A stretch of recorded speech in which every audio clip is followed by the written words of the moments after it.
ദൈവം ഇന്ന് നിങ്ങളോട് സംസാരിക്കാൻ ആഗ്രഹിക്കുന്ന വചനത്തിലേക്ക് ഞാൻ കടക്കുകയാണ്. റോമാലേഖനം 10-ാം അധ്യായം അതിന്റെ 9-ാമത്തെ വാക്യം. റോമർ 10:9. യേശുവിനെ കർത്താവ് എന്ന് വാഗൊണ്ട് ഏറ്റു പറയുകയും ദൈവം അവനെ മരിച്ചവരിൽ ഉയർത്തെഴുന്നേൽപ്പിച്ചു എന്ന് ഹൃദയം കൊണ്ട് വിശ്വസിക്കുകയും ചെയ്താൽ നീ രക്ഷിക്കപ്പെടും. ഹല്ലേലൂയ. ഈ വചനം വായിച്ചു കേട്ടപ്പോൾ തന്നെ എല്ലാവരും ചിന്തിച്ചു കാണും, സിസ്റ്ററെ ഞങ്ങൾ രക്ഷിക്കപ്പെട്ടവരാ, ഞങ്ങൾ കർത്താവിന് വേണ്ടി ഹൃദയമൊക്കെ കൊടുത്തവരാ, ഇനിയൊരു രക്ഷയുടെ പ്രസംഗം ഞങ്ങൾക്ക് ആവശ്യമില്ല എന്നായിരിക്കാം ചിന്തിക്കുന്നത്. എന്നാൽ ഞാൻ ഈ വാക്യം മൊത്തം ഇന്ന് മെസ്സേജിൽ പറയാൻ ആഗ്രഹിക്കുന്നില്ല. എന്നാൽ പരിശുദ്ധാത്മാവ് നിയോഗം തരുന്നത് ആ വാക്യത്തിന്റെ ആരംഭ ഭാഗമാണ്. യേശുവിനെ കർത്താവ് എന്ന് വാഗൊണ്ട് ഏറ്റു പറയുക. അപ്പൊ ഞാൻ പറഞ്ഞല്ലോ, ഇതിനകത്ത് കയറിയിരിക്കുന്ന മിക്കവരും യേശുവിനെ രക്ഷിതാവായി സ്വീകരിച്ചവരാ, യേശുവിനെ കർത്താവ് എന്ന് പറഞ്ഞവരാ. എന്നാൽ കർത്താവ് എന്നോട് സംസാരിച്ചത് ഇങ്ങനെയാണ്: നമ്മൾ ഇത് ഒരു രക്ഷയുടെ പ്രാർത്ഥനയായി കേവലം മാറ്റിവെച്ച് ഞങ്ങൾ രക്ഷിക്കപ്പെട്ടപ്പോൾ ഈ പ്രാർത്ഥന പറഞ്ഞു അതുകൊണ്ട് എല്ലാം റെഡിയാണ് എന്ന് പറഞ്ഞിരിക്കാതെ ആ വാക്കിന്റെ അർത്ഥം മനസ്സിലാക്കാനാണ് ഇന്ന് കർത്താവ് എന്നോട് പറഞ്ഞത്. യേശുവിനെ കർത്താവ് എന്ന് വാഗൊണ്ട് ഏറ്റു പറയുക. നമ്മൾ രക്ഷിക്കപ്പെടുമ്പോൾ നമ്മൾ ഇങ്ങനെയാ പറയുന്നത്: യേശു എന്റെ കർത്താവാണ്, യേശു എന്റെ രക്ഷിതാവാണ്, യേശു എന്റെ പാപങ്ങൾക്ക് വേണ്ടി മരിച്ചു എന്നങ്ങ് പറഞ്ഞാൽ പോരെ. ഞാൻ ഓർത്തിട്ടുണ്ട് എന്തിനാ അവിടെ 2 ഭാഗങ്ങളായിട്ട് എഴുതിയിരിക്കുന്നത്. യേശുവിനെ കർത്താവ് എന്ന് വാഗൊണ്ട് ഏറ്റു പറയുകയും വേണം, ഹൃദയം കൊണ്ട് വിശ്വസിക്കണം. എന്താ ഹൃദയം കൊണ്ട് വിശ്വസിക്കേണ്ടത്? ദൈവം അവനെ മരിച്ചവരിൽ നിന്ന് ഉയർത്തെഴുന്നേൽപ്പിച്ചു എന്ന് ഹൃദയം കൊണ്ട് വിശ്വസിക്കണം. അപ്പം ഇത് നമുക്ക് എളുപ്പമുള്ള ഒരു കാര്യം. രക്ഷിക്കപ്പെടും ഇത് ആരോടെങ്കിലും പറഞ്ഞാൽ അവർ പറയും, ഓ അത് ചെയ്യാൻ എന്താ ഇത്ര പ്രയാസം, അത് ഞാൻ ചെയ്യുന്നതിന് എന്താ, അല്ലേ? യേശു മരിച്ചവരിൽ നിന്ന് ഉയർത്തെഴുന്നേറ്റു എന്ന് എനിക്ക് വിശ്വാസമുണ്ട്, യേശു കർത്താവാണെന്ന് എനിക്ക് വിശ്വാസമുണ്ട്. പക്ഷേ ആ പ്രാർത്ഥന അന്ന് പ്രാർത്ഥിച്ചു രക്ഷിക്കപ്പെട്ടതിന് ശേഷം ജീവിതത്തിൽ പ്രതികൂലങ്ങൾ വരുമ്പോഴും പ്രതിസന്ധികൾ വരുമ്പോഴും പലപ്പോഴും നമ്മൾ ഈ ഏറ്റു പറഞ്ഞതിന്റെ പറഞ്ഞു പോയ കാര്യം ഓർക്കാറില്ല. നമ്മൾ അന്നേ മറന്നു കളഞ്ഞു. എന്തുവാ നമ്മൾ പറഞ്ഞത്? യേശു എന്റെ കർത്താവാണ്. അപ്പൊ ഇന്നത്തെ മെസ്സേജില് ഞാൻ നിങ്ങളോട് പറയുവാൻ ആഗ്രഹിക്കുന്നത്, പരിശുദ്ധാത്മാവ് നിങ്ങളെ ഓർപ്പിക്കുന്നത്, യേശു നിങ്ങളുടെ കർത്താവാണ്. യേശു നിങ്ങളുടെ കർത്താവെന്ന് പറഞ്ഞതിന്റെ അർത്ഥം എന്തുവാ? ഈ കർത്താവ് എന്നുള്ള വാക്കിന്റെ അർത്ഥം തന്നെ കർത്തൃത്വം നടത്തുന്നവെന്ന. എന്റെ ജീവിതത്തിന്റെ ഏത് കാര്യത്തിന്റെയും കർത്താവ് എന്റെ യേശുവാന്ന് നമ്മൾ ഓൾറെഡി പറഞ്ഞു. പറഞ്ഞ കാര്യം പിന്നെ നമ്മൾ മറന്നുപോയെന്ന് എങ്ങനെയാ വരുന്നതെന്നറിയോ? ജീവിതത്തിന്റെ പ്രശ്നങ്ങൾ വരുമ്പോൾ അറിയാം ആരാണ് നിങ്ങളുടെ ജീവിതത്തിന്റെ കർത്താവെന്ന്. ശരിക്കും ആരാ നിങ്ങളുടെ ജീവിതത്തിന്റെ കർത്താവെന്നറിയോ? രക്ഷിക്കപ്പെട്ടപ്പോ കർത്താവിനോട് പറഞ്ഞു, യേശുവെ അങ്ങാണ് എന്റെ കർത്താവെന്ന് പറഞ്ഞെങ്കിലും ശരിക്കും നിങ്ങളുടെ ജീവിതത്തിന്റെ പ്രശ്നങ്ങളുടെയും പ്രതികൂലങ്ങളുടെയും പ്രതിസന്ധികളുടെയും നടുവിൽ നിങ്ങളുടെ വായിൽ നിന്ന് വരുന്ന വാക്കുകൾ കൂടെ മനസ്സിലാകും കർത്താവ് ആരാന്നറിയോ? നിങ്ങൾ തന്നെ. നിങ്ങളുടെ ജീവിതത്തിന്റെ കർത്തൃത്വം നിങ്ങൾ തന്നെ ഇന്നും നടത്തുന്നത്. അത് പരിശുദ്ധാത്മാവ് ഇന്ന് എന്നോട് സംസാരിപ്പാൻ ഇടയായി തീർന്നു. രാവിലെ ഞാൻ പ്രാർത്ഥിച്ചുകൊണ്ടത് മറ്റൊരു രചനഭാഗം കർത്താവ് എനിക്ക് നൽകി തന്നപ്പോൾ അതിൽ കൂടെ എന്നോട് കർത്താവ് സംസാരിച്ചു. പലപ്പോഴും യേശുവിനെ ഒരു ഗുരുവായിട്ട് ഫോളോ ചെയ്തവരുണ്ട് ശിഷ്യന്മാര്. യേശുവിനെ ഒരു റബി, അവർ വിളിക്കുന്ന റബി എന്ന് വിളിക്കും, അല്ലെ? റബൂനി എന്ന് വെച്ചാൽ ഗുരുവാ, നല്ല വചനം പഠിപ്പിക്കുന്ന ആളാ കർത്താവ്. അതുകൊണ്ട് അങ്ങനെ ഫോളോ ചെയ്തവരുണ്ട്. ചിലര് യേശുവിനെ ദാവീദ് പുത്ര എന്ന് വിളിച്ചവരുണ്ട്, ദൈവപുത്രൻ എന്ന് പറഞ്ഞവരുണ്ട്, അങ്ങനെ പ്രവാചകൻ എന്ന് പറഞ്ഞവരുണ്ട്. ഇന്ന് കർത്താവ് ഈ കോമ്പസ് മിനിസ്ട്രിയിൽ അറ്റൻഡ് ചെയ്യുന്ന ഓരോ വ്യക്തികളോടും ചോദിക്കും, നിങ്ങൾക്ക് ശരിക്കും കർത്താവ് എന്ന് പറയുന്ന ആൾ ആരാ? രക്ഷിതാവായിട്ടാണോ? ചിലർ പറയും എന്റെ പാപത്തിൽ നിന്ന് എന്നെ രക്ഷിച്ചു. അപ്പം ഇതൊക്കെ പറയുമ്പോൾ നിങ്ങളെ ഒന്ന് അർത്ഥം മനസ്സിലാക്കി ഞാൻ തരാം. ഇപ്പൊ അക്സ എന്ന് പറയുന്ന എന്നെ വ്യക്തി എന്ന് പറയുമ്പോൾ ഇപ്പൊ നിങ്ങളുടെ മുമ്പിൽ ഞാൻ നിൽക്കുമ്പോൾ നിങ്ങൾ എന്നെ വചനം പ്രസംഗിക്കുന്ന ഒരു വ്യക്തിയായിട്ടാണ് കാണുന്നത്, അല്ലെങ്കിൽ ഒരു ശുശ്രൂഷകയായിട്ടാണ് കാണുന്നത്. എന്നാൽ ഈ സൂം മീറ്റിംഗ് കഴിഞ്ഞ് ഞാൻ ഈ മുറിയിൽ നിന്ന് പുറത്തേക്ക് ഇറങ്ങുമ്പോൾ എന്നെ വെയിറ്റ് നിൽക്കുന്ന ഒരു കുഞ്ഞുണ്ട്. കുഞ്ഞിന് ഞാൻ അമ്മയാ.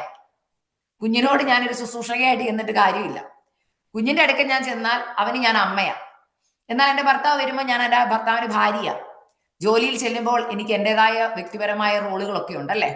എന്റെ മാതാപിതാക്കൾക്ക് ഞാൻ മോള.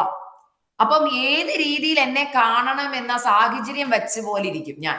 ആദ്യമായി എന്നെക്കാൾ യൂട്യൂബിലൊക്കെ മെസ്സേജ് കേൾക്കുന്ന പറയും, സിസ്റ്ററുടെ മെസ്സേജ് ഒക്കെ ഞങ്ങൾ കേൾക്കണം. പക്ഷെ ഒരു ആത്മബന്ധം അതിനകത്തില്ല. മെസ്സേജ് കേട്ടത് കൊണ്ട് സിസ്റ്ററുമായിട്ട് ബന്ധമുണ്ടെന്ന് ആർക്കും പറയാൻ പറ്റത്തില്ല, ഇല്ലേ? ഇതുപോലെ കർത്താവിനെ രക്ഷിതാവായി സ്വീകരിച്ച് യേശു എന്റെ കർത്താവ്. ഇപ്പൊ അത് പറയുന്നതിന് ഇപ്പൊ എന്താ ബുദ്ധിമുട്ടല്ലേ? അതൊരാൾ ഏറ്റു പറയാൻ പറഞ്ഞു, ഞാൻ പറഞ്ഞു. എന്നാൽ അതിന്റെ അർത്ഥം മനസ്സിലാക്കാതെയാണ് ജീവിതം മുന്നോട്ട് പോകുന്നതെങ്കിൽ അങ്ങനെ പോകുന്നവർക്ക് ജീവിതത്തിൽ ഒരു ചെറിയ പ്രശ്നം വന്നാൽ അവർ അതിനെ വലുതായിട്ട് കാണും. എന്നാൽ യേശുവിനെ കർത്താവെന്ന് വാഗൊണ്ട് ഏറ്റു പറയുന്ന ഒരു വ്യക്തി, അതിന്റെ അർത്ഥം ആരാണ് ഈ കർത്താവ് എന്ന് മനസ്സിലാക്കി കഴിഞ്ഞാൽ ജീവിതത്തിന്റെ പ്രശ്നങ്ങളുടെ നടുവിൽ അവർ എന്ത് ചെയ്തോ കൂളായിട്ട് അതിനെ ഫേസ് ചെയ്യും. ഇന്ന് അതുകൊണ്ട് ഈ വചനമാണ് കർത്താവ് എന്നോട് സംസാരിക്കുവാൻ പറഞ്ഞത്. അതുകൊണ്ട് ഞാൻ അതിൽ നിന്നിലേക്ക് ആഴമായിട്ടൊന്ന് കടക്കാൻ ആഗ്രഹിക്കാം. ഈ 10-ാം അധ്യായത്തിൽ തന്നെ അതിനുള്ള ഉത്തരവും ദൈവം തന്നിട്ടുണ്ട്. ഈ കർത്താവ് എന്നുള്ള വാക്കിന്റെ ശക്തി ഈ 9-ാം വാക്യത്തിൽ പറഞ്ഞല്ലോ, നമ്മൾ വാഗൊണ്ട് അത് ഏറ്റു പറയണം. വാഗൊണ്ട് ഏറ്റു പറയേണ്ട ഒരു കാര്യം നമ്മൾ ആദ്യം ഹൃദയം കൊണ്ട് എന്ത് ചെയ്യണം? വിശ്വസിക്കണം. യേശു എന്റെ പാപത്തിന് വേണ്ടി മരിച്ചു, അടക്കപ്പെട്ടു, ഉയർത്തെഴുന്നേറ്റു, ഇന്നും എനിക്ക് വേണ്ടി ജീവിക്കുന്നു. എന്റെ പിതാവിന്റെ അടുക്കൽ എനിക്ക് വേണ്ടി എന്ത് ചെയ്യുന്നു? അപേക്ഷ കഴിക്കുന്നവൻ എന്റെ കർത്താവ്.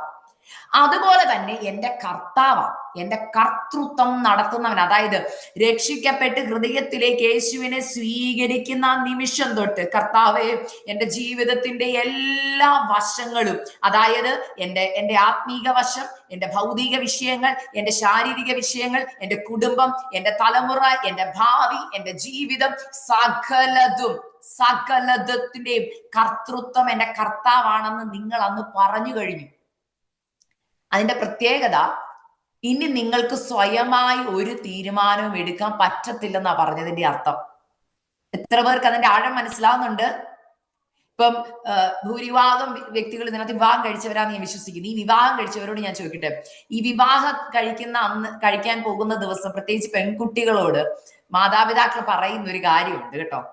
ഇന്ന് വരെ നിനക്ക് ഇഷ്ടമുള്ള പോലൊക്കെ ഓരോ കാര്യങ്ങളൊക്കെ ചെയ്തു, പക്ഷെ ഇന്ന് കല്യാണം കഴിയുമ്പോൾ പറയുന്നൊരു വാക്കുണ്ട്, ഇന്ന് തൊട്ട് നിനക്ക് ഇഷ്ടമുള്ള തീരുമാനങ്ങളൊന്നും എടുക്കാൻ പറ്റത്തില്ല, അല്ലെ?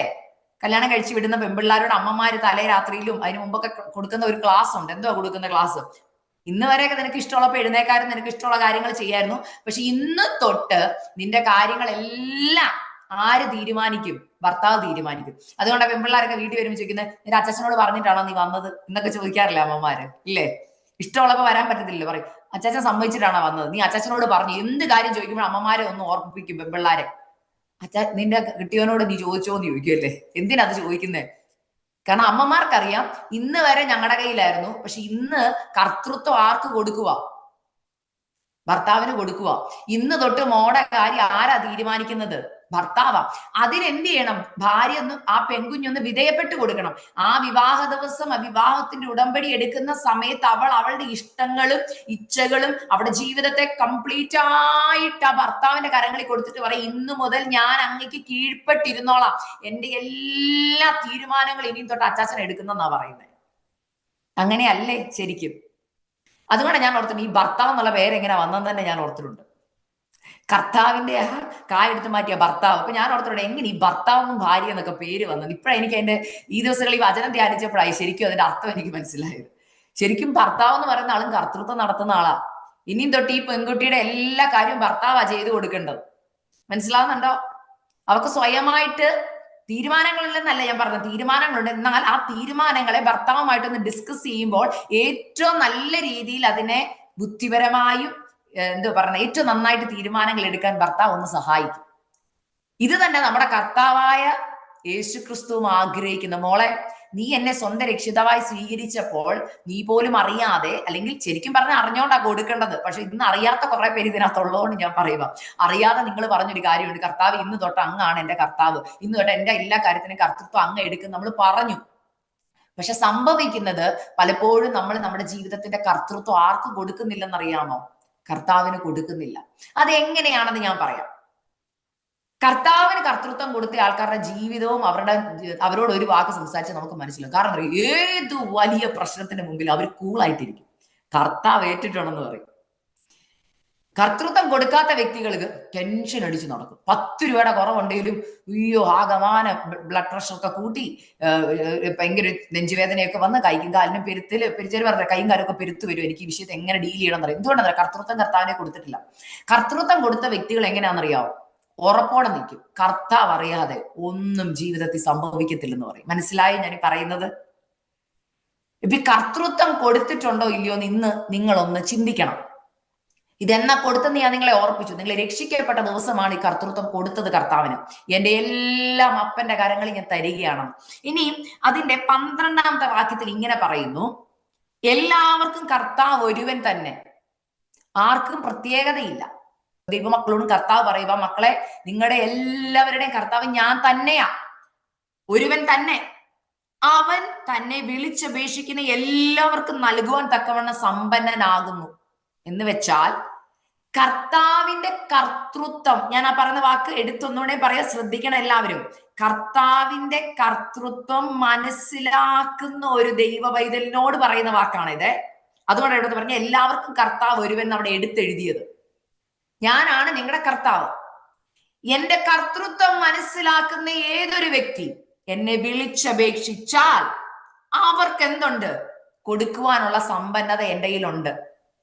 അപ്പോൾ നമ്മൾ പലപ്പോഴും ചോദിക്കും, കർത്താവ് ഞാൻ വിളിച്ചപേക്ഷിച്ചത് എന്താ എനിക്ക് ഉത്തരം തരാത്തെന്ന് ചോദിക്കുമ്പോൾ കർത്താവ് പറയുന്ന ഒരു കാര്യമുണ്ട്, മോളെ നീ എന്നെ മനസ്സിലാക്കിയിട്ടല്ല എന്നോട് ചോദിക്കുന്നത്, അല്ലെങ്കിൽ ഞാൻ നിന്റെ ആരാന്ന് നീ പലപ്പോഴും തിരിച്ചറിയുന്നില്ല. വെറുതെ ഒരു നാമം. അപ്പൊ എല്ലാവരും, ഞാൻ ചോദിക്കട്ടെ, നമ്മുടെ ഇടയിലും ദൈവമക്കളല്ലാത്തവര്, അവിശ്വാസികളായ ആൾക്കാർ, അവർക്കും വിളിക്കാൻ കുറെ നാമങ്ങളില്ലേ? ഇല്ലേ?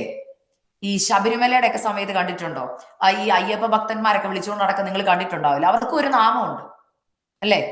അവരിങ്ങനെ വിളിച്ചുകൊണ്ട് നടക്കും. അതുപോലൊരു നാമമായിട്ട് നിങ്ങൾ കാണരുത് യേശുവിന്റെ നാമം. ഇന്ന് ഞാൻ വീണ്ടും അത് ഓർപ്പിക്കുക.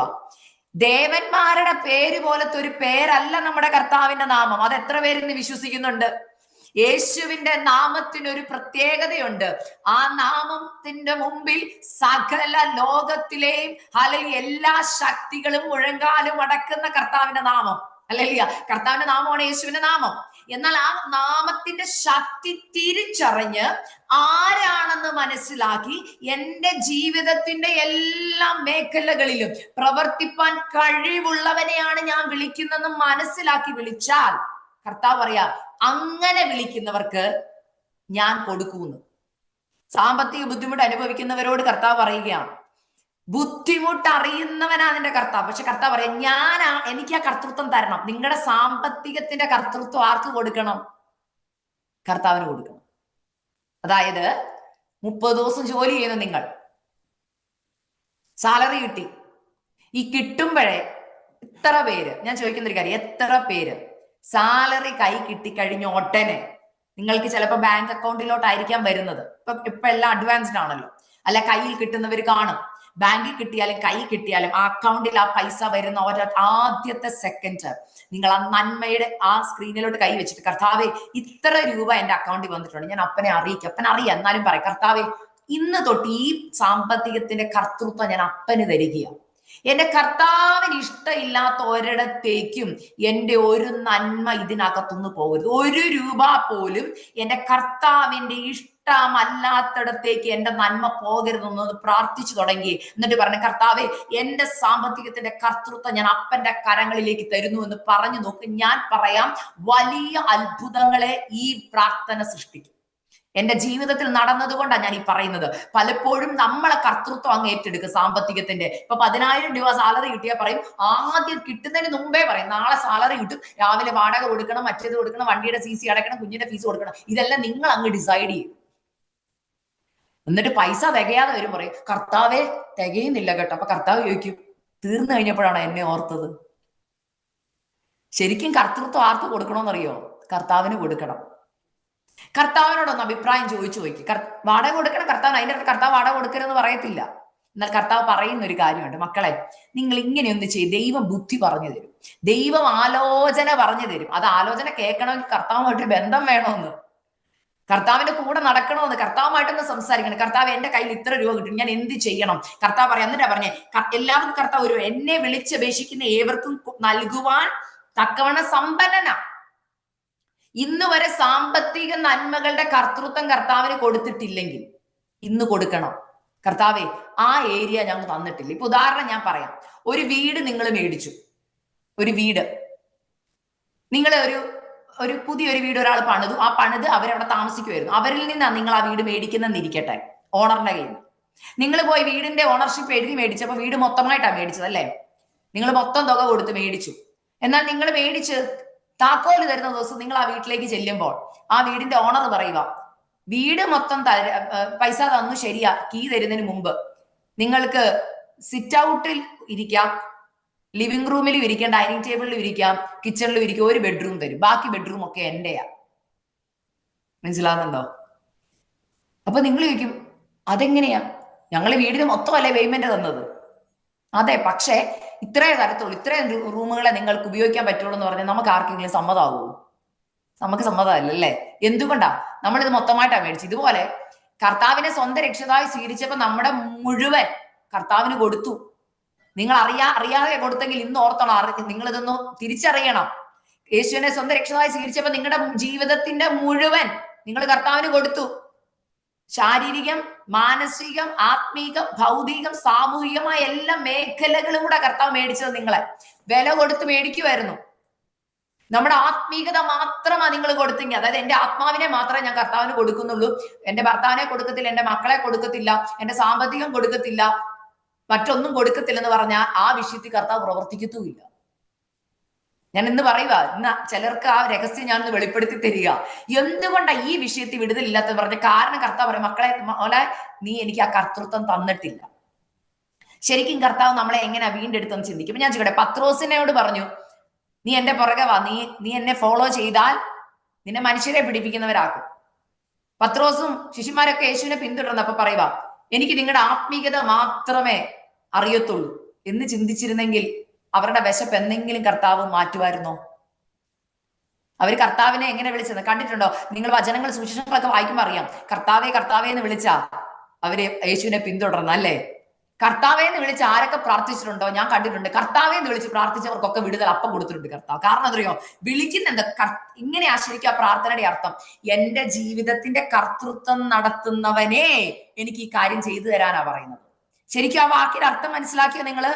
എന്റെ ജീവിതത്തിന്റെ കർത്തൃത്വം നടത്തുന്നവനെ എനിക്ക് ഈ വിഷയം, നിങ്ങളൊന്ന് ഓർത്തെ, നിങ്ങളുടെ പ്രാർത്ഥനകളിൽ, പേഴ്സണൽ പ്രയറിൽ നിങ്ങൾ എത്ര വട്ടം കർത്താവേ എന്നുള്ള വാക്ക് ഉപയോഗിക്കുന്നുണ്ട്? നാളെ തൊട്ടൊന്ന് എണ്ണി നോക്കണം, അല്ലെ പിള്ളേരെ ഏൽപ്പിച്ചാൽ മതി. മോളെ ഞാൻ കുടുംബ പ്രാർത്ഥന പ്രാർത്ഥിക്കുമ്പോൾ എത്ര വട്ടം. ഞങ്ങളുടെ ചർച്ചിൽ ഒരു പ്രാവശ്യം ഒരു അപ്പച്ചനുണ്ട്. ആ അപ്പച്ചൻ പ്രാർത്ഥിക്കുമ്പോഴെല്ലാം ഹല്ലേലൂയ ഹല്ലേലൂയ ഒത്തിരി വട്ടം പറയും. അപ്പൊ ഒരു ദിവസം ഞങ്ങളുടെ ചർച്ചിൽ ഒരു മിടുക്കൻ ഒരു ചെറുക്കൻ ഉണ്ടായിരുന്നു. അവൻ പ്രാർത്ഥന കഴിഞ്ഞപ്പോ പറഞ്ഞു, അപ്പച്ച ഇന്ന് അപ്പച്ചൻ 118 വട്ടം ഹല്ലേലൂയ പറഞ്ഞു. അപ്പച്ചന് ഷോക്കായി പോയി. കാരണം അപ്പച്ചൻ പോലും അറിഞ്ഞില്ല ഇത്രയും വട്ടം ഹല്ലേലൂയ പറയുന്നുണ്ടെന്ന്.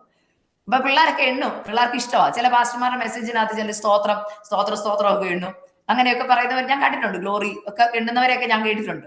അപ്പൊ ഞാനത് പറയാൻ കാരണം, നമ്മൾ തന്നെ നോക്കിയാൽ മതി, നമ്മൾ എത്ര വട്ടം ഒരു ദിവസം കർത്താവേ കർത്താവേ കർത്താവേ എന്ന് വിളിക്കുന്നു. പക്ഷെ കർത്താവ് എന്ന് ചോദിക്കാം, മക്കളെ നിങ്ങൾ ശരിക്കും ഈ വിളിക്കുന്നുണ്ട് ഹൃദയത്തിൽ നിന്നല്ല വിളി. കാരണം ഹൃദയത്തിൽ നിന്ന് വരുമ്പോൾ അതിന്റെ അർത്ഥം മനസ്സിലാക്കി വിളിക്കും.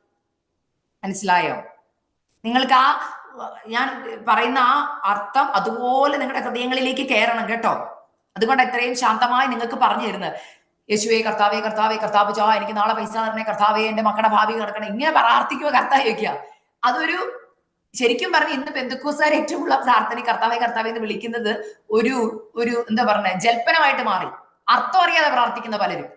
ശരിക്കും നമ്മുടെ പ്രാർത്ഥനകളുടെ അർത്ഥം നമ്മളൊന്ന് മനസ്സിലാക്കി ഉള്ളിരുത്തി പ്രാർത്ഥിച്ചാൽ ഉണ്ടല്ലോ, പല പ്രാർത്ഥനകളും നമ്മൾ സ്റ്റോപ്പ് ചെയ്യും. കാരണം അർത്ഥം അറിഞ്ഞല്ല പ്രാർത്ഥിക്കുന്നത്. ഞാൻ അതുകൊണ്ടാ പറയാം, കർത്തൃത്വം നടത്തുക എന്ന് പറഞ്ഞാൽ ഏത് കാര്യത്തിന്റെയും തുടക്കം കർത്താവിന് കൊടുക്കണം. ഉദാഹരണം ഞാൻ ഒന്നുകൂടെ പറയാം. നിങ്ങളുടെ വീടുകളിൽ, നമ്മുടെ നാട്ടില് ഞാൻ വളർന്നപ്പോ എനിക്ക് ഓർമ്മയുണ്ട് ഒരു കാര്യമുണ്ട്. എല്ലാ വീട്ടുകളിലും അപ്പച്ചന്മാരാ വീട്ടിലെ തീരുമാനം എടുക്കുന്നത്, അതായത് അങ്കിളുമാര്. ഇപ്പം പിള്ളേർ ഒരിടത്ത് പോണം, മമ്മി ഞങ്ങൾ അവിടെ മമ്മിയുടെ വീട്ടിലൊന്ന് പൊക്കോട്ടെ, അല്ലെ ഫ്രണ്ടിന്റെ. അപ്പൊ ഉടനെ അമ്മമാര് പറയുന്ന വാക്കുണ്ട്, നിങ്ങൾ ശ്രദ്ധിച്ചിട്ടുണ്ടോ? പപ്പായോട് ചോദിച്ചിട്ട് ചെയ്തോളാൻ പറയും. ആണോ? ഇന്ന് വല്ല മാറ്റവും വന്നിട്ടുണ്ടോന്ന് എനിക്കറിയത്തില്ല. ഇന്നും അങ്ങനെ ചെയ്യുന്ന വീടുകളുണ്ടോ? അപ്പന്മാരോട് തീരുമാനം എടുത്ത് പോകുന്ന വീടുകളുണ്ടോ?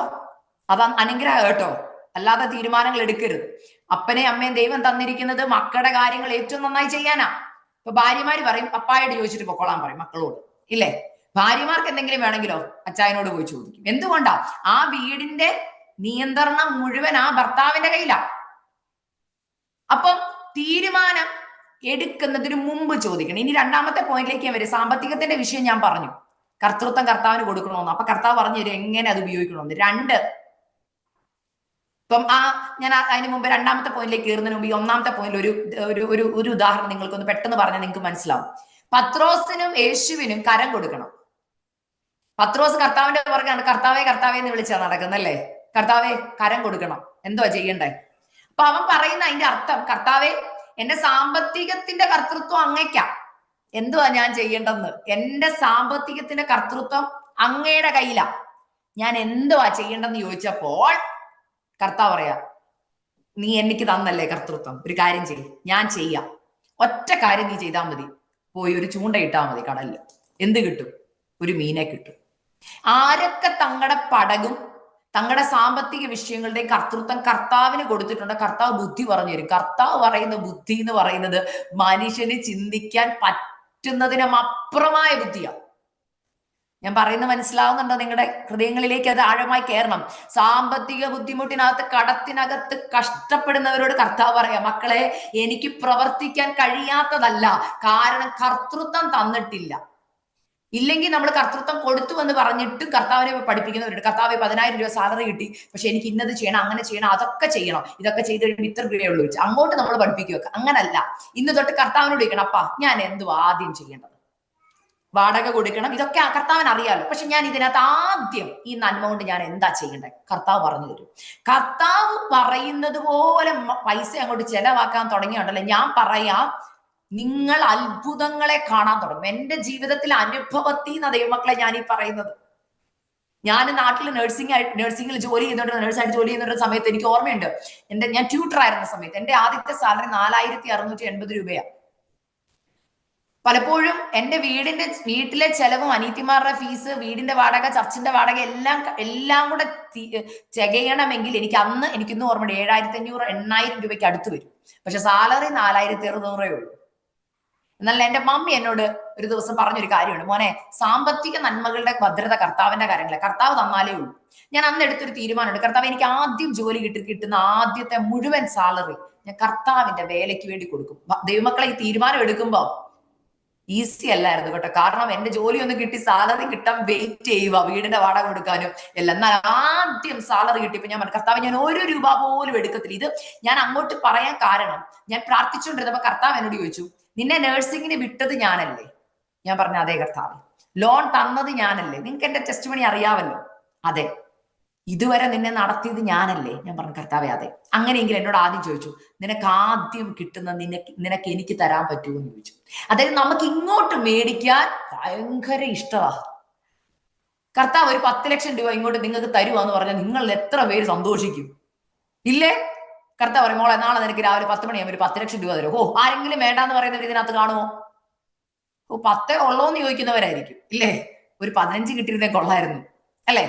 എന്നാൽ കർത്താവ് നിങ്ങളോട് ചോദിക്കുക, മോളെ ആ 10 ലക്ഷം രൂപ എനിക്ക് തരാമെന്ന് ചോദിച്ചാൽ നിങ്ങൾ കൊടുക്കുവോ?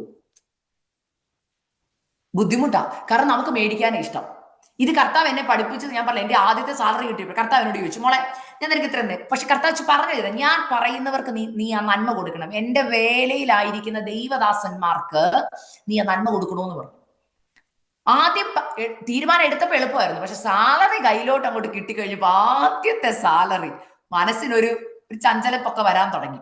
പെട്ടെന്ന് ഞാൻ കർത്താവ് നടത്തിയ വിധങ്ങളൊക്കെ ഒന്ന് ഓർത്തു. ഇന്നല്ലേ കയ്യിലോട്ട് സാലറി കിട്ടിയത്. ഈ സാലറി കിട്ടുന്നതിന് മുമ്പ് 1 മാസ വരുമാനം പോലും കൃത്യമായി കിട്ടാതിരുന്ന ഒരു സമയത്ത് ഞങ്ങൾക്ക് വേണ്ടതെല്ലാം തന്റെ ധനത്തിനൊത്തവണ്ണം തന്നൊരു കർത്താവുണ്ട്. ഒന്നിനും കുറവ് വരുത്താതെ തന്നൊരു കർത്താവുണ്ട്.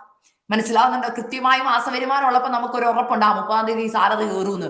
ഇതൊന്നും ഇല്ലാഞ്ഞൊരു സമയത്ത് ഭക്ഷണത്തിന് ഭക്ഷണം, വസ്ത്രത്തിന് വസ്ത്രം, ഒന്നിനും മുട്ടില്ലാതെ നടത്തിയ കർത്താവിനോട് ചോദിച്ചു, ഇന്ന് നിന്റെ കയ്യിൽ ആ നന്മ തരുന്നപ്പോൾ നിനക്ക് തരാൻ പറ്റുമോ? ദൈവമക്കളെ, സാലറി കിട്ടിയ അന്ന് തന്നെ ഞാൻ ആ പൈസ ഇങ്ങനെ കൈ മേടിച്ചിട്ടൊന്നും എണ്ണി പോലും നോക്കിയില്ല. അതുപോലെ എന്റെ പപ്പാടെ അക്കൗണ്ടിൽ കൊണ്ടിട്ടിട്ട് പറഞ്ഞു, പപ്പ ഈ പൈസ കർത്താവിന്റെ രാജ്യത്തിന്റെ നന്മയ്ക്ക് വേണ്ടി കൊടുക്കണം. പപ്പ പറഞ്ഞു, നല്ല തീരുമാനം. 1 രൂപ പോലും ഞങ്ങൾ എടുത്തില്ല.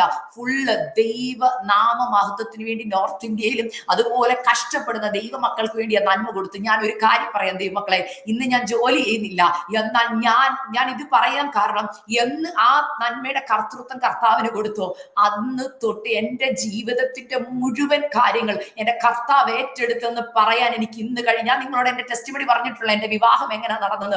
വെറും 250 രൂപ എന്റെ പപ്പാടെ പേഴ്സിലുള്ളൂ. എന്നാൽ എന്റെ വിവാഹം എങ്ങനെ നടന്നെന്ന് ഇന്നും ഞാൻ തിരിഞ്ഞു ചിന്തിക്കുമ്പോൾ, എപ്പോഴാ നടന്നത്? മോദി 500ന്റെ 1000ന്റെ നോട്ട് റദ്ദാക്കിയ സമയത്ത് ഒരു വ്യക്തിക്ക് പോലും സാമ്പത്തികമായി ഞങ്ങളെ സഹായിക്കാൻ കഴിയാതിരുന്ന സമയത്ത് എങ്ങനെ വിവാഹം നടന്നെന്ന് ഇന്നും തിരിഞ്ഞു ചിന്തിക്കുമ്പോൾ എനിക്ക് ഇന്നും അത്ഭുതമാ. കർത്താവ് എങ്ങനെയാ വിവാഹം നടന്നത്? കർത്താവ് പറയുക, നിന്റെ കർത്തൃത്വം നീ എനിക്ക് തന്നത് ഓർക്കുന്നുണ്ടോ മോളെ? ഞാൻ പറഞ്ഞു, ഓർക്കുന്നുണ്ട്. അന്ന് തൊട്ട് നിന്റെ കാര്യം ചെയ്യേണ്ടത് എന്റെ ചുമതലയാ. സാമ്പത്തിക ബുദ്ധിമുട്ട് പലപ്പോഴും ദൈവമക്കളിൽ വരാൻ കാരണം സാമ്പത്തികം ഇന്നും നിങ്ങളുടെ കർത്തൃത്വത്തിലായിരിക്കുന്നത്. ഞാൻ തീരുമാനിക്കും ആർക്ക് കൊടുക്കണോന്ന്, ഞാൻ തീരുമാനിക്കും എങ്ങനെ കൊടുക്കണോന്ന്. ദൈവം പറയും, എന്നാ നീ ആ ഏരിയ കൈകാര്യം ചെയ്തോളാൻ പറയും. മനസ്സിലായോ? കംപ്ലീറ്റ് സറണ്ടറൻസിലേക്ക് വന്നില്ലെന്ന് വെറുതെ വിളിക്കുക കർത്താവേ എന്ന്. കർത്താവിന്റെ വാക്കിന്റെ അർത്ഥം ഞാൻ പറഞ്ഞല്ലോ, നിങ്ങളുടെ ജീവിതത്തിന്റെ എല്ലാം ഒന്നും മാറ്റിവെക്കാൻ പാടില്ല, സകലതും കർത്താവിന് കൊടുക്കണം. അതാ യഥാർത്ഥ കർത്താവെ എന്ന് വിളിക്കുന്ന ഒരു ഭക്തന്റെ ഹൃദയത്തിൽ നിന്ന് ആ പേര് ഉച്ചരിക്കുവാൻ ഇടയാകേണ്ട കാര്യം. അല്ലാതെ പറയുന്നത് കൊണ്ട് വെറും ജൽപ്പനവാ, ഹൃദയത്തിലൊന്നും പറച്ചില് വേറൊന്നും. മനസ്സിലായോ? അടുത്തത് ഞാൻ രണ്ടാമത്തെ പോയിന്റിലേക്ക് വരിക. ഞാൻ പറഞ്ഞല്ലോ നമ്മുടെ വീട്ടിൽ തീരുമാനങ്ങൾ എടുക്കുന്ന പപ്പാമാരാന്ന് പറഞ്ഞല്ലോ. ചിലർ എന്നെ വിളിച്ചിട്ട് ചോദിക്കും, സിസ്റ്ററെ ഇതിനോട് നിങ്ങൾ എത്ര പേര് യോജിക്കുന്നൊന്നും അറിയത്തില്ല, പക്ഷെ എന്നെ കർത്താവ് പഠിപ്പിച്ചൊരു കാര്യം കേട്ടോ, എന്നോട് കർത്താവ് പറഞ്ഞ കാര്യം, എന്നോട് വ്യക്തിപരമായി. നമ്മള് പപ്പാമാര് ഇതിനകത്ത് ഒത്തിരി അങ്കിളുമാർ കയറിയിട്ടുണ്ടല്ലോ, ആന്റിമാര് കയറിയിട്ടുണ്ട്. നിങ്ങളുടെ തലമുറകൾ വന്ന് നിങ്ങളോട് ഒരു കാര്യം പറയും, മമ്മി എനിക്ക് ഇന്ന് വൈകിട്ട് 7 മണിക്ക് എന്റെ ഫ്രണ്ടിന്റെ വീട്ടില് ഒരു ബർത്ത്ഡേ പാർട്ടി ഉണ്ട്, അല്ലെങ്കിൽ ഒരു കല്യാണം ഇതുണ്ട്, ഞാൻ പോവാ. അത് പോകുന്നതിന് മുമ്പ് നിങ്ങളോട് തീരുമാനം ചോദിച്ചിട്ട് പോകുന്നതാണോ ഇഷ്ടം, അതോ ഇൻ കേസ് വേറൊരു സ്ഥലത്താന്നിരിക്കട്ടെ ബസ് ടിക്കറ്റും ബുക്ക് ചെയ്തു ബാഗും പാക്ക് ചെയ്തിട്ട് താഴെ ഇറങ്ങി വന്നിട്ട് ഞാൻ പൊക്കോട്ടെ എന്ന് ചോദിക്കുന്നതാണോ നിങ്ങൾക്ക് ഇഷ്ടം? അതാണോ ഒരു അനുവാദം? ഏതാ അനുവാദം? എല്ലാം ചെയ്യുന്നതിന് മുമ്പ് അപ്പനോട് വന്ന് എന്ത് ചെയ്യണം മക്കള്? അനുവാദം ചോദിക്കണം. ഇത് ഞാൻ പറയാൻ കാരണം, പലരെന്നെ വിളിച്ചിട്ട് പറയും, സിസ്റ്ററെ ഞാൻ MOH എഴുതി, OET എഴുതി, ഇന്ന ജോലിക്ക് നാളെ ഇന്റർവ്യൂ നടക്കുക, ഞാൻ പോകാനുള്ള എല്ലാം റെഡിയാക്കി വെച്ചേക്ക്, സിസ്റ്റർ എനിക്ക് വേണ്ടി പ്രാർത്ഥിക്കണം. പ്രാർത്ഥിച്ചിട്ട് ദൈവഹിതാണോ എന്ന് പറയണം. കേൾക്കണേ, ദൈവഹിതാണോ എന്ന് പറയണം. നാളെ പോകാനുള്ള, ഇപ്പൊ ബാംഗ്ലൂരിലെ ഇന്റർവ്യൂ നടക്കുന്നെങ്കിൽ ഓൾറെഡി ടിക്കറ്റ് ബുക്ക് ചെയ്ത് വണ്ടി ബാഗും പാക്ക് ചെയ്ത് വെച്ചിട്ട് വിളിക്കുന്നത്. എന്നിട്ട് പറയും, സിസ്റ്ററെ ദൈവഹിതം അല്ലെങ്കിൽ എന്നെ വിടരുത് എന്ന് ഞാൻ പ്രാർത്ഥിക്കും, ദൈവം തടയണമേ എന്ന് പ്രാർത്ഥിക്കുക. ഞാൻ ചോദിക്കുന്ന ഒരു ക്വസ്റ്റ്യൻ ഇതാ, എന്നെ തിരുത്തിയതാ കേട്ടോ പരിശുദ്ധാത്മാ, അതുകൊണ്ടാണ് ഞാൻ ഈ പറയുന്നത്. നിങ്ങളുടെ പപ്പായോട്, പപ്പ ഞാൻ ടിക്കറ്റ് ബുക്ക് ചെയ്തു, നാളെയാണ് എന്റെ ഫ്രണ്ടിന്റെ വീട്ടിൽ പോകേണ്ടത്, രാവിലെയാണ് അവിടെ പ്രോഗ്രാം, വൈകുന്നേരം 6 മണിക്കാണ് ബസ് അല്ലെങ്കിൽ ട്രെയിൻ കോട്ടയത്തുനിന്നോ അല്ലെങ്കിൽ എറണാകുളത്തുനിന്നോ പോണം, ടിക്കറ്റും ബുക്ക് ചെയ്തു, ബാഗും പാക്ക് ചെയ്തു, ഫ്രണ്ടിനെ വിളിച്ച് പിക്ക് ചെയ്യാൻ വരണമെന്നും പറഞ്ഞു, എല്ലാം റെഡി ആക്കിയിട്ട് പറയാം, പപ്പായ്ക്ക് ഇഷ്ടമല്ല എന്നെ വിടണ്ട, പക്ഷെ ഞാൻ ഇതെല്ലാം ചെയ്തു എന്ന് പറയുമോ? നമ്മൾ ഇഷ്ടമാണോ അല്ലയോ എന്ന് അറിയേണ്ടത് തുടക്കത്തിലെ, അതായത് അതിന് തീരുമാനം എടുക്കുന്നതിന് മുമ്പേ എന്ത് ചെയ്യണം? ചോദിക്കണം. അതല്ലേ എൻ്റെ ഒരു നടപ്പ്. നമ്മൾ ചോദിക്കില്ലേ, പപ്പമാര് ചോദിക്കത്തില്ലേ, ഇപ്പോഴാണോ നീ ടിക്കറ്റ് ബുക്ക് ചെയ്തിട്ടാണോ എന്നോട് വന്ന് പെർമിഷൻ ചോദിക്കുന്നത്? നമ്മൾ ചോദിക്കത്തില്ലേ? ഇങ്ങനെയെങ്കിൽ ദൈവമക്കളെ, ശരിക്കും നമ്മൾ കർത്താവേ എന്ന് വിളിച്ച് പ്രാർത്ഥിക്കുമ്പോൾ പലർക്കും മറുപടി കിട്ടാത്തതിന്റെ രണ്ടാമത്തെ കുഴപ്പം എവിടെന്നറിയോ? നിങ്ങൾ തീരുമാനങ്ങൾ എടുത്തതിന് ശേഷമാണ് ദൈവത്തോട് ആലോചന ചോദിക്കുന്നത്. നിങ്ങൾക്ക് UK അല്ലെ അമേരിക്കയിലോ പോകാൻ താല്പര്യമുണ്ട്, നിങ്ങൾ OET എഴുതി, നിങ്ങളുടെ ഉള്ളിൽ ചെന്ന് എല്ലാവരും പറഞ്ഞു OET എഴുതാൻ, ഞാൻ OET എഴുതി ഇന്റർവ്യൂവിന് പോകുന്നതിന്റെ തലേന്ന്, സിസ്റ്ററെ ദൈവഹിതമെങ്കിൽ മാത്രമേ ദൈവം എന്നെ വിടാവുള്ളൂ എന്ന് പ്രാർത്ഥിക്കണോ? ഞാൻ പ്രാർത്ഥിക്കാറില്ല അങ്ങനത്തെ പ്രാർത്ഥന, കാരണം എന്നെ കർത്താവ് തടഞ്ഞു. കർത്താവ് പറഞ്ഞ കാര്യം, OET എഴുതുന്നതിന് മുമ്പ് കർത്താവിന്റെ സന്നിധിയിൽ ഇരുന്നിട്ട് ചോദിക്കണേ, കർത്താവേ ഞാൻ എഴുതണോ? അങ്ങാണ് എന്റെ കർത്താവ്, അങ്ങക്ക് എന്റെ നാളെയെ കുറിച്ച് അറിയത്തുള്ളൂ. ഇത് പൈസ പോകുന്ന കേസാണോ? ഞാൻ ഇതുകൊണ്ട് പൈസ കൊടുത്ത് ഏജന്റിനെ കൊടുത്ത പോകുമോ? ഞാൻ UK പോകണോ എന്ന് ആദ്യം കർത്താവിനോട് ചോദിക്കണം. അതായത് മുഴുവൻ സ്റ്റെപ്പുകൾ എടുക്കുന്നതിന് മുമ്പ് ചോദിക്കണം. എല്ലാ തീരുമാനങ്ങളും എടുത്തതിന് ശേഷം കർത്താവിനോട് പറയുന്നത്. ഞാൻ പലപ്പോഴും ഓർത്തിട്ടുണ്ട്, ചിലരുടെ പ്രാർത്ഥന, നമ്മുടെ പ്രാർത്ഥനകളിൽ പലപ്പോഴും കർത്താവിനെ വേദനിപ്പിക്കുന്നവടാ. കർത്താവെ അങ്ങ് തടയണം, ദൈവഹിതം അല്ലെങ്കിൽ അങ്ങ് തടയണം. ഞാൻ പറയുന്ന അർത്ഥം മനസ്സിലാവുന്നുണ്ടോ? എല്ലാം ശരിയാക്കി വെച്ചിട്ട് കർത്താവെ തടയണം, ഉദാഹരണം OET എക്സാം എഴുതി ഇന്റർവ്യൂവിന് പോവുക, OET എക്സാം പാസ്സായി, അപ്പൊ നമ്മൾ വിചാരിക്കുന്നുണ്ട് ദൈവഹിതമാണെന്ന്, അല്ലേ? അല്ലെ ജോലിയുടെ ഇന്റർവ്യൂ പാസ്സായി ദൈവഹിതമാ, എന്നാ ജോലി ചെന്ന് കേറി കഴിഞ്ഞപ്പോ പ്രശ്നം, അയ്യോ ഇത് ദൈവഹിതമല്ലായിരുന്നോ, ജോലി ഫയർ ചെയ്തു. സിസ്റ്ററെ ഞാൻ ദൈവം പറഞ്ഞിട്ട് ഇതിനെ ഇറങ്ങി തിരിച്ചത്. ചില വിവാഹങ്ങൾക്ക് വേണ്ടി ചിലർ എന്നോട് പ്രാർത്ഥിക്കാൻ പറയുമ്പോൾ പറയുന്നൊരു കാര്യമാണ്, കുടുംബം നല്ലത്, നല്ല ജോലി, കാണാൻ മിടുക്കൻ, എല്ലാം സെറ്റ് ആയി കഴിഞ്ഞിട്ട് ചോദിക്കും സിസ്റ്റർ ഇതൊന്നും എല്ലാം റെഡി ആട്ടോ. എൻഗേജ്മെന്റിന്റെ തലേന്ന് വിളിച്ച് പ്രാർത്ഥിക്കുന്നവരെ എനിക്കറിയാം, സിസ്റ്റർ ഇത് ദൈവഹിതമാണെങ്കിൽ നടക്കാൻ പ്രാർത്ഥിക്കണോ. ദൈവമക്കളെ, നമ്മൾ എന്തു ഈ കർത്താവിനെ കുറിച്ച് കരുതി വെച്ചേക്കുന്നു? ഇനി എൻഗേജ്മെന്റ് അന്ന് രാവിലെ കർത്താവ് ഇത് തടഞ്ഞാലോ? പറ, നമ്മൾ ആ തടസ്സം സ്വീകരിക്കുവോ? ഇല്ല. കർത്താവിന് ഇഷ്ടം ആലോചന വരുമ്പോൾ, ചെറുക്കനോ പെണ്ണിനോ ആലോചന വരുമ്പോൾ ആ ഫോട്ടോയും പ്രൊഫൈലും എടുത്ത് ദൈവസന്നിധിയിലേക്ക് കയറണം. കർത്താവിനോട് ആദ്യം ആലോചന ചോദിക്കണം, കർത്താവെ ഈ വ്യക്തിയാണോ എന്റെ മോക്ക് വേണ്ടി വെച്ചേക്കുന്നത്, മോന് വേണ്ടി വെച്ചേക്കുന്നത്? ചിലപ്പോ എല്ലാം പൊരുത്തമുള്ളതായിരിക്കും. നമ്മൾ പറഞ്ഞില്ലേ പൊരുത്തം എന്ന് പറഞ്ഞില്ല, എന്തോ പൊരുത്തം പറയുന്നത്, നമ്മുടെ കുടുംബത്തിന് ചേർന്നത്, പെണ്ണ് ഡോക്ടർ, ചെറുക്കനും ഡോക്ടർ, കാണാൻ കൊള്ളാം, ഹൈറ്റ് ഉണ്ട്, വെയിറ്റ് ഉണ്ട്, എല്ലാം നോക്കുമ്പോൾ അടിപൊളി എന്ന് പറഞ്ഞിട്ട് നമ്മൾ ഇതിന് ഇറങ്ങിത്തിരിക്കുന്നത്. എന്നാൽ കുടുംബത്തിനകത്ത് കുടുംബ പ്രശ്നങ്ങൾ വരുമ്പോൾ ചിന്തിക്കും, സിസ്റ്റർ ഇത് ദൈവികതാന്ന് പറഞ്ഞ് ഇറങ്ങി എന്ന് പറയുന്നവരെ എനിക്കറിയാം. അവരോടുള്ള ദൈവിക ആലോചനയെ ഞാൻ പറയുന്നത്. അങ്ങനെയല്ല ചെയ്യേണ്ടത്. കർത്തൃത്വം നടത്തുക എന്ന് പറഞ്ഞാൽ ആദ്യം പെർമിഷൻ കർത്താവിനോട് ചോദിക്കണം. കുടുംബം നല്ലതായിരിക്കാം. ഇന്ന് ഞാൻ അനേക മാതാക്കളോട് പറയും, എനിക്ക് കിട്ടുന്ന ഏറ്റവും കൂടുതൽ പ്രാർത്ഥനാ വിഷയങ്ങളിൽ ഏറ്റവും മാനസികമായി എന്നെ തളർത്തിക്കളയുന്ന പ്രാർത്ഥനാ വിഷയം എന്തെന്നറിയോ? വിവാഹ ജീവിതത്തിൽ സ്വസ്ഥതയില്ലാത്ത കൊച്ചു പെൺകുഞ്ഞുങ്ങൾ എന്നെ വിളിക്കുന്നുണ്ട്. ചേച്ചി പപ്പായും മമ്മിയും പ്രാർത്ഥിച്ചെടുത്ത തീരുമാനമാ, എന്നെ കെട്ടിച്ചു വിട്ടു, ഇപ്പോൾ വളരെ പ്രശ്നത്തില് ഡിവോഴ്സിന്റെ വക്കി നിൽക്കുന്ന കുഞ്ഞുങ്ങളെ എനിക്കറിയാം. അങ്ങനെയുള്ള പെൺകുഞ്ഞുങ്ങളോടൊക്കെയാണ് ഞാൻ കൂടുതൽ സംസാരിക്കുക. അങ്ങനെയുള്ളവരോട് ഞാൻ ഇന്ന് ഈ മീറ്റിങ്ങിൽ കയറുന്ന പ്രത്യേകിച്ച് മാതാപിതാക്കളോട് ഞാൻ പറയാം, നിങ്ങളുടെ കുഞ്ഞുങ്ങളുടെ വിവാഹം നിങ്ങൾ തീരുമാനിക്കേണ്ടത് ഒരിക്കലും നിങ്ങളുടെ കുടുംബത്തിന്റെ മഹിമ വെച്ചല്ല, നിങ്ങളുടെ ഇഷ്ടത്തിനല്ല. അവരെ നിർമ്മിച്ച കർത്താവിന്റെ സന്നിധിയിൽ കൊണ്ടുവച്ചിട്ട് പറഞ്ഞു, കർത്താവേ അങ്ങയുടെ മകളാ ഇത്, എന്നെ നോക്കാൻ ഏൽപ്പിച്ചിട്ടേ ഉള്ളൂ, എനിക്കല്ല എന്റെ കൊച്ചിന്റെ മേൽ കർത്തൃത്വം, അങ്ങയ്ക്കാം. അങ്ങ് പറ ആർക്ക് വിവാഹം ചെയ്തു കൊടുക്കണമെന്ന്. ചിലപ്പോൾ നിങ്ങൾക്ക് അടുത്ത കൊണ്ടുവരുന്ന ചെറുക്കൻ ചിലപ്പോൾ നിങ്ങൾ ഉദ്ദേശിക്കുന്ന അത്രയും വലിയ വീട് കാണത്തില്ലായിരിക്കും. ദൈവം പറയുന്ന അങ്ങനത്തെ ആയിരിക്കും. പക്ഷെ അത് ഉൾക്കൊള്ളാൻ തയ്യാറായ ഞാൻ പറയാം, അനുഗ്രഹിക്കപ്പെട്ട കുടുംബജീവിതം തലമുറകൾക്കുണ്ടാവും.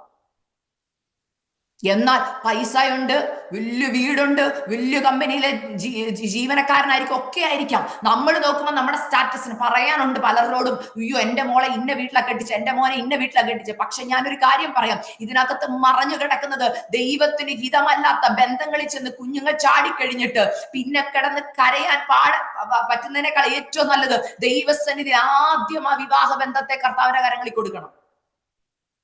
ഞാൻ തുറന്നു പറയുക, ഒരു വിവാഹാലോചന വന്നാൽ ദൈവസന്നിധിയിൽ മാതാക്കളെ പിതാക്കളെ നിങ്ങളൊന്ന് ഇരുന്നേ, അപ്പനോട് ചോദിച്ചേ, കർത്താവേ എന്റെ കുഞ്ഞിന്റെ കർത്തൃത്വം അപ്പന്റെ കരങ്ങളിൽ കൊടുക്കുക. ദാ ഇങ്ങനെ ഒരു പ്രൊഫൈൽ വന്നിട്ടുണ്ട്, ഞങ്ങൾ എന്തുവാ ചെയ്യേണ്ടത്? ഇതാണോ കർത്താവിന്റെ ഇഷ്ടം? ഇപ്പൊ നിങ്ങൾ പറയാ, സിസ്റ്റർ അങ്ങനെ എന്ന് ചോദിച്ചാൽ എന്നോട് കർത്താവ് സംസാരിക്കാറില്ല. അതിന്റെ കുഴപ്പമില്ല, നിങ്ങൾ വേണ്ടവണല്ല പ്രാർത്ഥിക്കുന്നത്. ഞാൻ പറഞ്ഞു തരാം, എന്നോട് കർത്താവ് സംസാരിച്ചാൽ ഞാൻ പറഞ്ഞു തരാം. കർത്താവിനോട് പ്രാർത്ഥിച്ചിട്ട്, കർത്താവ് ഇന്ന പ്രൊഫൈൽ വന്നിട്ടുണ്ട്, ഈ മകനാണോ എന്റെ മോൾക്ക് വേണ്ടി ദൈവം വെച്ചിരിക്കുന്നത്? എന്നിട്ട് വചനം തുറക്കണം. വചനം തുറക്കുമ്പോൾ കറക്റ്റ് വചനം നിങ്ങൾക്ക് ലഭിച്ചിരിക്കും. ഞാൻ പറയുന്നത് ഇങ്ങനെ കണ്ണടച്ച് തുറക്കുന്ന കാര്യമല്ല, ഞാൻ എന്റെ ജീവിതാനുഭവത്തിൽ നിന്ന് പറയാം. ഇന്ന് മീറ്റിങ്ങിന് കയറാൻ ഞാൻ കർത്താവ് എന്ത് വചനം പറയണം, ഞാൻ ഡെയിലി വായിക്കുന്ന വചനം കണ്ടിന്യൂസ് വായിച്ചു പോകുന്നതിനകത്ത് എന്റെ ജീവിതത്തിൽ കണ്ടിന്യൂസ് ബൈബിൾ റീഡിങ്ങിനകത്തുനിന്ന് ദൈവം എന്നോട് സംസാരിച്ചിട്ടുള്ളത്. ഞാൻ എന്ത് വായിക്കുവോ അതിനകത്ത് എനിക്കുള്ള ഉത്തരം അതിനകത്ത് കിടന്നിട്ടുണ്ട്. പോകുക, വേണ്ട, ചെയ്യരുത്, പോകണം, ഇങ്ങനെ ചെയ്യ്. ഞാൻ പറയാം, എന്റെ ഇളയ കുഞ്ഞിന്റെ പേര് പോലും, ഞാൻ അത് ടെസ്റ്റിമണി നിങ്ങളോട് പറഞ്ഞിട്ടുള്ള, എന്റെ ഇളയ കുഞ്ഞിന്റെ പേര് പോലും ദൈവം മറ്റൊരു വ്യക്തി കൂടെ എന്നോട് സംസാരിച്ചപ്പോ പോലും ആ കുഞ്ഞിന് പേരിടാൻ എനിക്കൊരു ബുദ്ധിമുട്ടുണ്ടായിരുന്നു. നമ്മൾ പറഞ്ഞില്ല, കർത്തൃത്വം കൊടുക്കാൻ ഒരു ബുദ്ധിമുട്ട്. ഉദരത്തിൽ കിടക്കുന്നേ ഉള്ളൂ കുഞ്ഞ് പുറത്ത് വന്നിട്ടില്ല. ഉദരത്തിൽ കിടക്കുമ്പോഴേ കുഞ്ഞിന്റെ പേര് കർത്താവിനോട് പറഞ്ഞു. ഒരു ദൈവദാസി കൂടെ, എന്റെ മമ്മിയാണ്, ആ മമ്മിയോട് വേറൊരു ദൈവദാസി കൂടെ പറഞ്ഞു, എന്റെ കുഞ്ഞിന്റെ പേര് യോവേൽ എന്നാണ്. എന്നാൽ ഞാൻ പറഞ്ഞില്ല, കർത്തൃത്വം കൊടുക്കാൻ ഒരു ബുദ്ധിമുട്ട്. കാരണം നമുക്കുണ്ടല്ലോ, എനിക്ക് ഇന്ന പേരിടണം, ഭർത്താവിന്റെ പേരിന്റെ ആദ്യത്തെ അക്ഷരവും ഒക്കെ ഇട്ട് പേരിടണം, അല്ലേ? നമുക്ക് അങ്ങനത്തെ കുറെ പിടിവാശികൾ നമുക്കുണ്ട്. കർത്തൃത്വം അങ്ങോട്ട് കൊടുക്കാൻ ബുദ്ധിമുട്ടാണ്. അപ്പൊ ഞാനും ഓർത്തു വേറൊരു പേര് ഞാൻ കണ്ടുവച്ചേക്കുക. എന്നാൽ അന്ന് കർത്താവിനോട് പറഞ്ഞു, അല്ല, അവന്റെ കർത്തൃത്വം എനിക്കാ നീ തന്നെങ്കിൽ, നിന്റെ തലമുറയുടെ മുഴുവൻ കർത്തൃത്വം എനിക്കാണ്. ഞാനല്ലേ നിനക്ക് തലമുറയെ തന്നത്.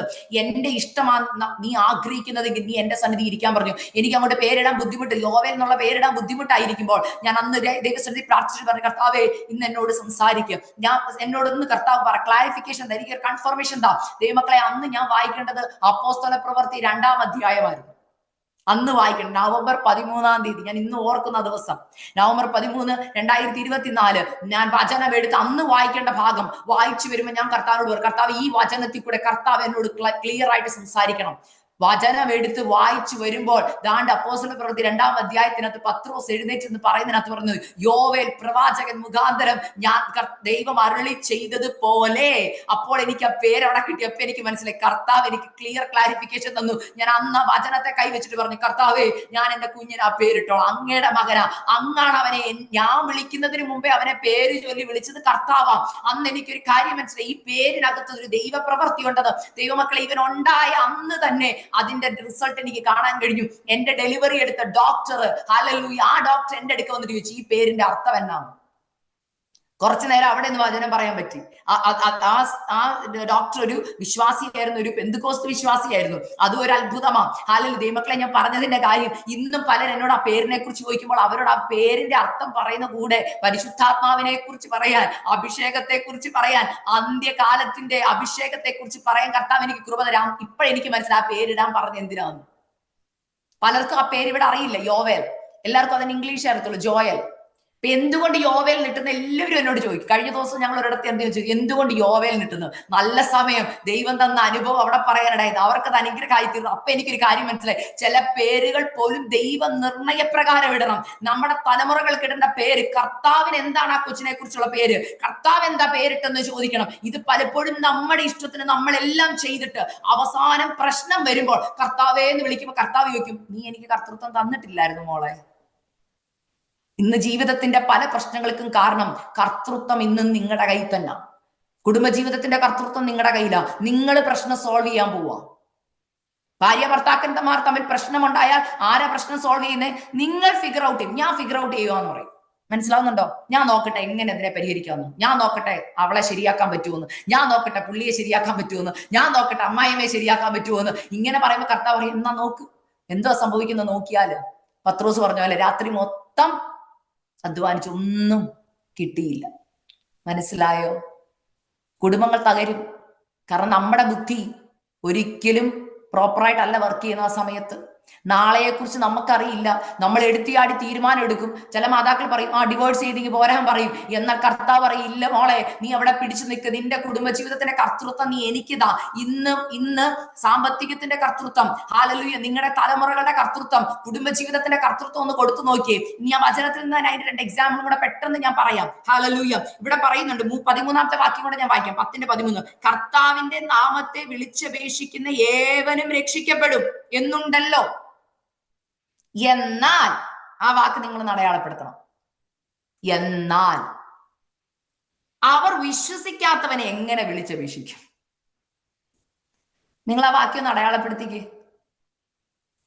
എന്നാൽ അവർ വിശ്വസിക്കാത്തവനെ എങ്ങനെ വിളിച്ചപേക്ഷിക്കും എന്ന് വെച്ചാൽ, വിളിച്ചപേക്ഷിക്കാൻ എല്ലാവരെയും കൊണ്ട് പറ്റുമെന്ന്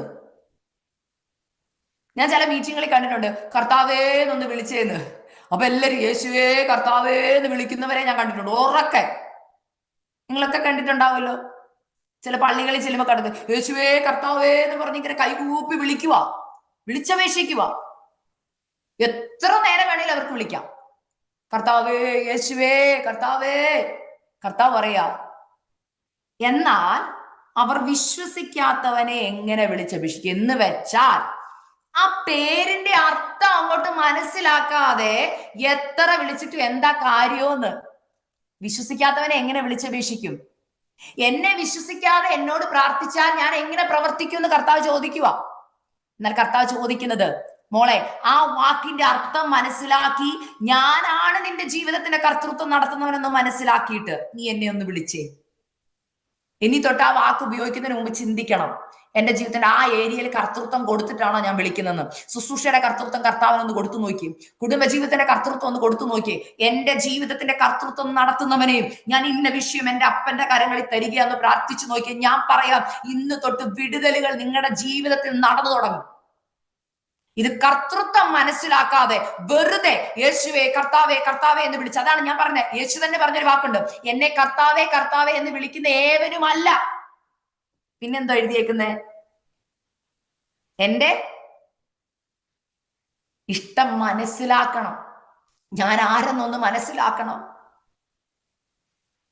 അവിടെ പറഞ്ഞു, കർത്താവേ ഞാൻ അങ്ങയുടെ നാമത്തിൽ അത് ചെയ്തു, കർത്താവേ ഞാൻ അങ്ങയുടെ നാമത്തിൽ ഇത് ചെയ്തു എന്ന് പറഞ്ഞ് കുറെ പേര് കർത്താവിന്റെ അടുക്ക വരുന്നുണ്ട് അല്ലേ? അവരോടും കർത്താവ് പറഞ്ഞല്ല, എനിക്ക് നിങ്ങളെ അറിയത്തില്ല. പറയാം, എങ്ങനെയാന്ന് ഞാൻ പറയാം. എല്ലാ മീറ്റിങ്ങിനും അറ്റൻഡ് ചെയ്യുന്നുണ്ടാവാം, കർത്താവേ കർത്താവേ കർത്താവേ കർത്താവേ എന്ന് എപ്പോഴും പറയുന്നുണ്ടാവാം. ചില പറയുന്നുണ്ട്, മോളെ ഇരിക്കുമ്പോഴും നടക്കുമ്പോഴും എല്ലാം കർത്താവേ എന്ന് വിളിച്ചോണ്ട് നടക്കുന്നു. ചില ആന്റിമാരെന്നോട് പറയാറുണ്ട്. ഇന്ന് ആന്റിമാരോട് ഞാൻ ചോദിക്കും, ശരിക്കും ആ കർത്താവേ കർത്താവേ എന്നൊരു താളത്തിന് അങ്ങ് വിളിച്ചു പോകുന്നതാണോ, അതോ ശരിക്കും ആ വാക്കിന്റെ അർത്ഥം മനസ്സിലാക്കിയാണോ വിളിക്കുന്നേ? അങ്ങനെ വിളിച്ച ഒരൊറ്റ വട്ടം വിളിച്ചാൽ മതി. കർത്താവേ എന്ന് വിളിച്ചാൽ ഞാൻ പറയാം, ഇറങ്ങി വന്നിരിക്കും കർത്താവ് നിങ്ങളുടെ വിഷയത്തിൽ. അങ്ങനെ വിളിച്ച ഒരു വ്യക്തിയെ ഞാൻ പെട്ടെന്ന് നിങ്ങൾക്കൊന്ന് പരിചയപ്പെടുത്താം.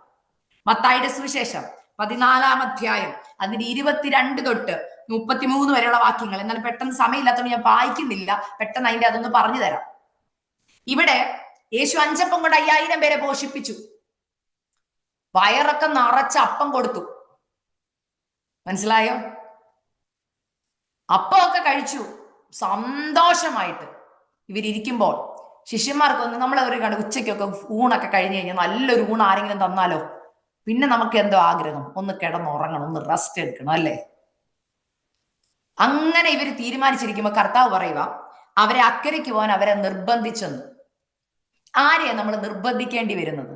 ആരെയാ നിർബന്ധിക്കേണ്ടി വരുന്നത്? ഇഷ്ടമല്ല, ചെയ്യാൻ താല്പര്യം ഇല്ലാത്ത ഒരാളെയാണ് നമ്മൾ ഇപ്പോഴും നിർബന്ധിക്കുന്നത്. ഒരു കാര്യം ചെയ്യാൻ പറഞ്ഞു, പക്ഷെ ചെയ്യാൻ താല്പര്യമില്ല. അവർ പറഞ്ഞിട്ടാണ്, കർത്താവേ ഞങ്ങൾ ഇവിടുന്ന് കിടന്നോട്ടെ. പ്രത്യേകിച്ച് ഞാൻ ചിന്തിക്കുന്നത് പത്രോസ് പറഞ്ഞതാണ്. കാരണം പത്രോസിന് ഒരു കുടുംബം ഉണ്ടല്ലോ. ഇപ്പൊ അവിടെ പറയുന്നുണ്ട് 12 കൊട്ട എന്ത് ചെയ്തു? നിറച്ചെടുത്തു. ഈ 12 കൊട്ട നിറച്ചെടുത്ത് 12 ശിഷ്യന്മാർക്കായിരിക്കണമല്ലോ. ഇപ്പൊ പത്രോസ് പറഞ്ഞാണ്, കർത്താവ് ഞാൻ വീട്ടിലൊന്ന് പോയി അല്ലെ, എന്റെ കുടുംബത്തിന് പോയി അപ്പമൊക്കെ ഒന്ന് കൊടുത്തിട്ട് വരട്ടെ, ഇപ്പൊ പോകാൻ താല്പര്യമില്ല. അപ്പൊ കർത്താവ് പറഞ്ഞു, ഇല്ല പത്രോസ്, നീ പോയേ പറ്റൂ. ഇതാണ് നിർബന്ധം, പോയേ പറ്റൂ. എന്തിന് ഇത്രയും നിർബന്ധിച്ച് ഞാൻ ചിന്തിച്ചു. കർത്താവിന് മനസ്സിലായി, ഈ അപ്പമൊക്കെ കിട്ടുമ്പോ കർത്താവേ എന്ന് വിളിക്കാൻ എളുപ്പം. കർത്താവേ വിശക്കുന്നു, കർത്താവേ അപ്പം താ. അപ്പത്തിന് വേണ്ടി കർത്താവേ കർത്താവേ എന്ന് വിളിക്കുന്നുണ്ട് ഇവര്. കർത്താവിന് മനസ്സിലായി, ഇതിന്റെ അർത്ഥം മനസ്സിലാക്കാതെ ഇവര് വിളിച്ചുകൊണ്ടിരിക്കുന്നുണ്ട്. കർത്താവിന് ഇവർ നമ്മുടെ ഹൃദയം അറിയാമല്ലോ. അതാ ഞാൻ ഈ പറയുന്നത്, കർത്താവിന് നമ്മുടെ ഹൃദയത്തിന്റെ നിലവുകളും ചിന്തകളും അറിയാം. നമ്മൾ കർത്താവിന്റെ നാമം വിളിച്ചപേക്ഷിക്കുമ്പോൾ നമ്മുടെ ഉള്ളിൽ എന്താ മറഞ്ഞിരിക്കുന്നത് കർത്താവിന് അറിയാം. കർത്താവിന് മനസ്സിലായി, ഇവര് വാ കൊണ്ടേ വിളിക്കുന്നുള്ളൂ. അപ്പം കിട്ടുന്ന സന്തോഷത്തിന് വിളിക്കും, എന്നാൽ അപ്പം കിട്ടിക്കഴിഞ്ഞ് വീണ്ടും അർത്ഥം അറിയത്തില്ല. പ്രശ്നം വരുമ്പോൾ വീണ്ടും തളർന്നു പോവാം. ഇങ്ങനെ ഇരിക്കുന്ന അവരെയാണ് കർത്താവ് നിർബന്ധിച്ച് പറഞ്ഞു വിടുന്നത്. ഈ നിർബന്ധിച്ച് പറഞ്ഞു വിട്ടപ്പോൾ സംഭവിച്ചൊരു കാര്യം നിങ്ങൾക്കറിയാം. കാറ്റും മഴയും ഒക്കെ കൊണ്ട് പ്രതികൂലമായി. അവിടെ സംഭവിക്കുന്നത്, കാറ്റ് പ്രതികൂലമാകൊണ്ട് എന്ത് ചെയ്യും? തിരകളാൽ വലഞ്ഞു വീഴാൻ പോവാം. അപ്പോൾ അതാണ് യേശു ഇവരുടെ അടുക്കിലേക്ക് 4-ാം യാമത്തിൽ അടുത്ത് വരിക. അടുത്ത് വരുമ്പോൾ ഇവര് വിളിക്കുക, ഭൂതമാണ്. അപ്പൊ നോർത്തേ, ഇത്രയും നേരം വിളിച്ചതാരെന്ന്, എങ്ങനെയായിരുന്നു പേര്? കർത്താവേ എന്നല്ലേ? നിങ്ങൾക്കറിയാമല്ലോ. 5 അപ്പം കൊണ്ട് 5000 പേരെ പോഷിപ്പിക്കുന്നിടത്തൊക്കെ നിങ്ങൾ വായിച്ചാൽ മതി. അവിടെ പറയുന്നുണ്ട്, യേശു അവരോട് ഭക്ഷണം കൊടുക്കാൻ പറയുമ്പോഴും അവർ പറയുന്നുണ്ട്, ബുദ്ധിമുട്ടാ, ഞങ്ങൾ എവിടെ പോയി കൊടുക്കും? ഇവർക്ക് ദൈവമായിട്ടൊരു കമ്മ്യൂണിക്കേഷൻ ഉണ്ട്. സംസാരിക്കാതിരിക്കുന്ന ആൾക്കാരൊന്നും അല്ല, കർത്താവുമായിട്ട് നേരിട്ട് സംസാരിക്കുന്നവരാ, കർത്താവിൽ നിന്ന് പ്രാപിച്ചവരാ, തൃപ്തിപ്പെട്ടവരാ. അവിടെ എഴുതിയിട്ടുണ്ട് തൃപ്തിപ്പെട്ടെന്ന്. അവർക്ക് തൃപ്തരാക്കിയതാ കർത്താവരെ. ഇതെല്ലാം ചെയ്ത് കിട്ടിയിട്ട് കർത്താവ് അവരുടെ മുമ്പിൽ നടന്നു വരുമ്പോൾ വിളിക്കുന്ന പേരെന്താന്ന് കേട്ടോ? ഭൂതം. നമ്മുടെ ജീവിതത്തിൽ അങ്ങനെയുണ്ട്. കർത്താവ് എത്ര നന്മകൾ ചെയ്താലും, കർത്താവ് എത്ര വിടുതലുകൾ തന്നാലും, എത്ര പ്രാർത്ഥനാ വിഷയത്തിന് മറുപടി തന്നാലും, അടുത്ത പ്രശ്നം മുമ്പിൽ വരുമ്പോ പറയും, ശരിക്കും ഈ കർത്താവ് എന്നെ സ്നേഹിക്കുന്നുണ്ടോ? ശരിക്കും ഈ പ്രാർത്ഥനയൊക്കെ ഇരുന്നിട്ട് വല്ല പ്രയോജനമുണ്ടോ? ഞാൻ കരയുന്ന കണ്ണുനീര് വല്ലതും കർത്താവ് കാണുന്നുണ്ടോ? എനിക്ക് തോന്നുന്നു ഞാൻ ഒറ്റയ്ക്കാന്ന്, അല്ലെങ്കിൽ എന്നെ ഇത്രയും പ്രശ്നത്തിനകത്ത് കൊണ്ട് ഇടത്തില്ലല്ലോ. നമ്മൾ ഭൂതമെന്ന് നേരിട്ട് വിളിച്ചില്ലേലും ഞാൻ പറഞ്ഞ മനസ്സിലാവുന്നുണ്ടോ? സംശയങ്ങളും കർത്താവിനെ വേദനിപ്പിക്കുമെന്ന് ഓർത്ത് നോക്കി. നിങ്ങളൊന്ന് ഓർത്ത്, ഞാൻ ആയിരുന്നെങ്കിൽ ചങ്ക് പൊട്ടിയേനെ. എന്തുവാന്നറിയോ? മക്കളെ, നിങ്ങൾക്ക് അപ്പം വാഴ്ത്തി തന്ന കർത്താവല്ലേ മുമ്പിൽ നിൽക്കുന്നേ, എന്നെ ഭൂതം എന്നൊക്കെ വിളിക്കാവോ? ആരാന്ന് വേണേ ചോദിക്കാം. നമ്മുടെ സാമാന്യ മര്യാദയ്ക്ക് നാട്ടിലൊക്കെ ഓർമ്മയുണ്ട്, സന്ധ്യയായി കഴിഞ്ഞാൽ അപ്പച്ചന്മാർ അമ്മച്ചിമാർ ആരെങ്കിലും കഥകെ കൊട്ടിക്കഴിഞ്ഞാൽ നമ്മൾ ചോദിക്കും ആരാ? ശബ്ദം കേട്ടില്ലേ? മനസ്സിലായില്ലെന്ന് പറയും. നിങ്ങൾ ഇതാരാ? ഭൂതമാണോ പുറത്ത് നിൽക്കുന്നത്? നിങ്ങൾ ചോദിക്കൂ? ചോദിക്കത്തില്ല. ഇവരെന്ത് ധൈര്യത്തില് ചോദിക്കുന്ന ഭൂതമാണോ? ആരോടാ? മക്കളെ, ഈ കൈ കൊണ്ടല്ലേ അപ്പ ഇപ്പൊ വാഴ്ത്തി നുറുക്കി തന്നത്. പക്ഷെ കാര്യത്തോടടുക്കുമ്പോ അറിയോ ഉള്ളിൽ എന്താ ഇരിക്കുന്നതെന്ന്. നിങ്ങളുടെ ജീവിതത്തിന്റെ പ്രശ്നങ്ങൾ ഗുരുതരാന്ന് എന്തിനാണെന്നറിയോ? അകത്തുള്ളതൊക്കെ കർത്താവ് പുറത്തെടുപ്പിക്കും. അകത്ത് കിടക്കുന്ന സംശയങ്ങളെല്ലാം പുറത്ത് വരുന്ന പ്രശ്നം വരുമ്പോഴാ. അല്ല, എല്ലാം നന്നായി നടക്കുമ്പോൾ നമ്മൾ നല്ല വിശ്വാസികളാന്ന് നമുക്ക് കാണിക്കാൻ എളുപ്പമാ. പാട്ടുപാടാൻ മുമ്പിലുണ്ട്, പ്രാർത്ഥിക്കാൻ മുമ്പിലുണ്ട്, പ്രസംഗിക്കാൻ മുമ്പിലുണ്ട്, വചനം വായിക്കാൻ മുമ്പിലുണ്ട്. ഒരു പ്രശ്നം വന്ന് നോക്കട്ടെ.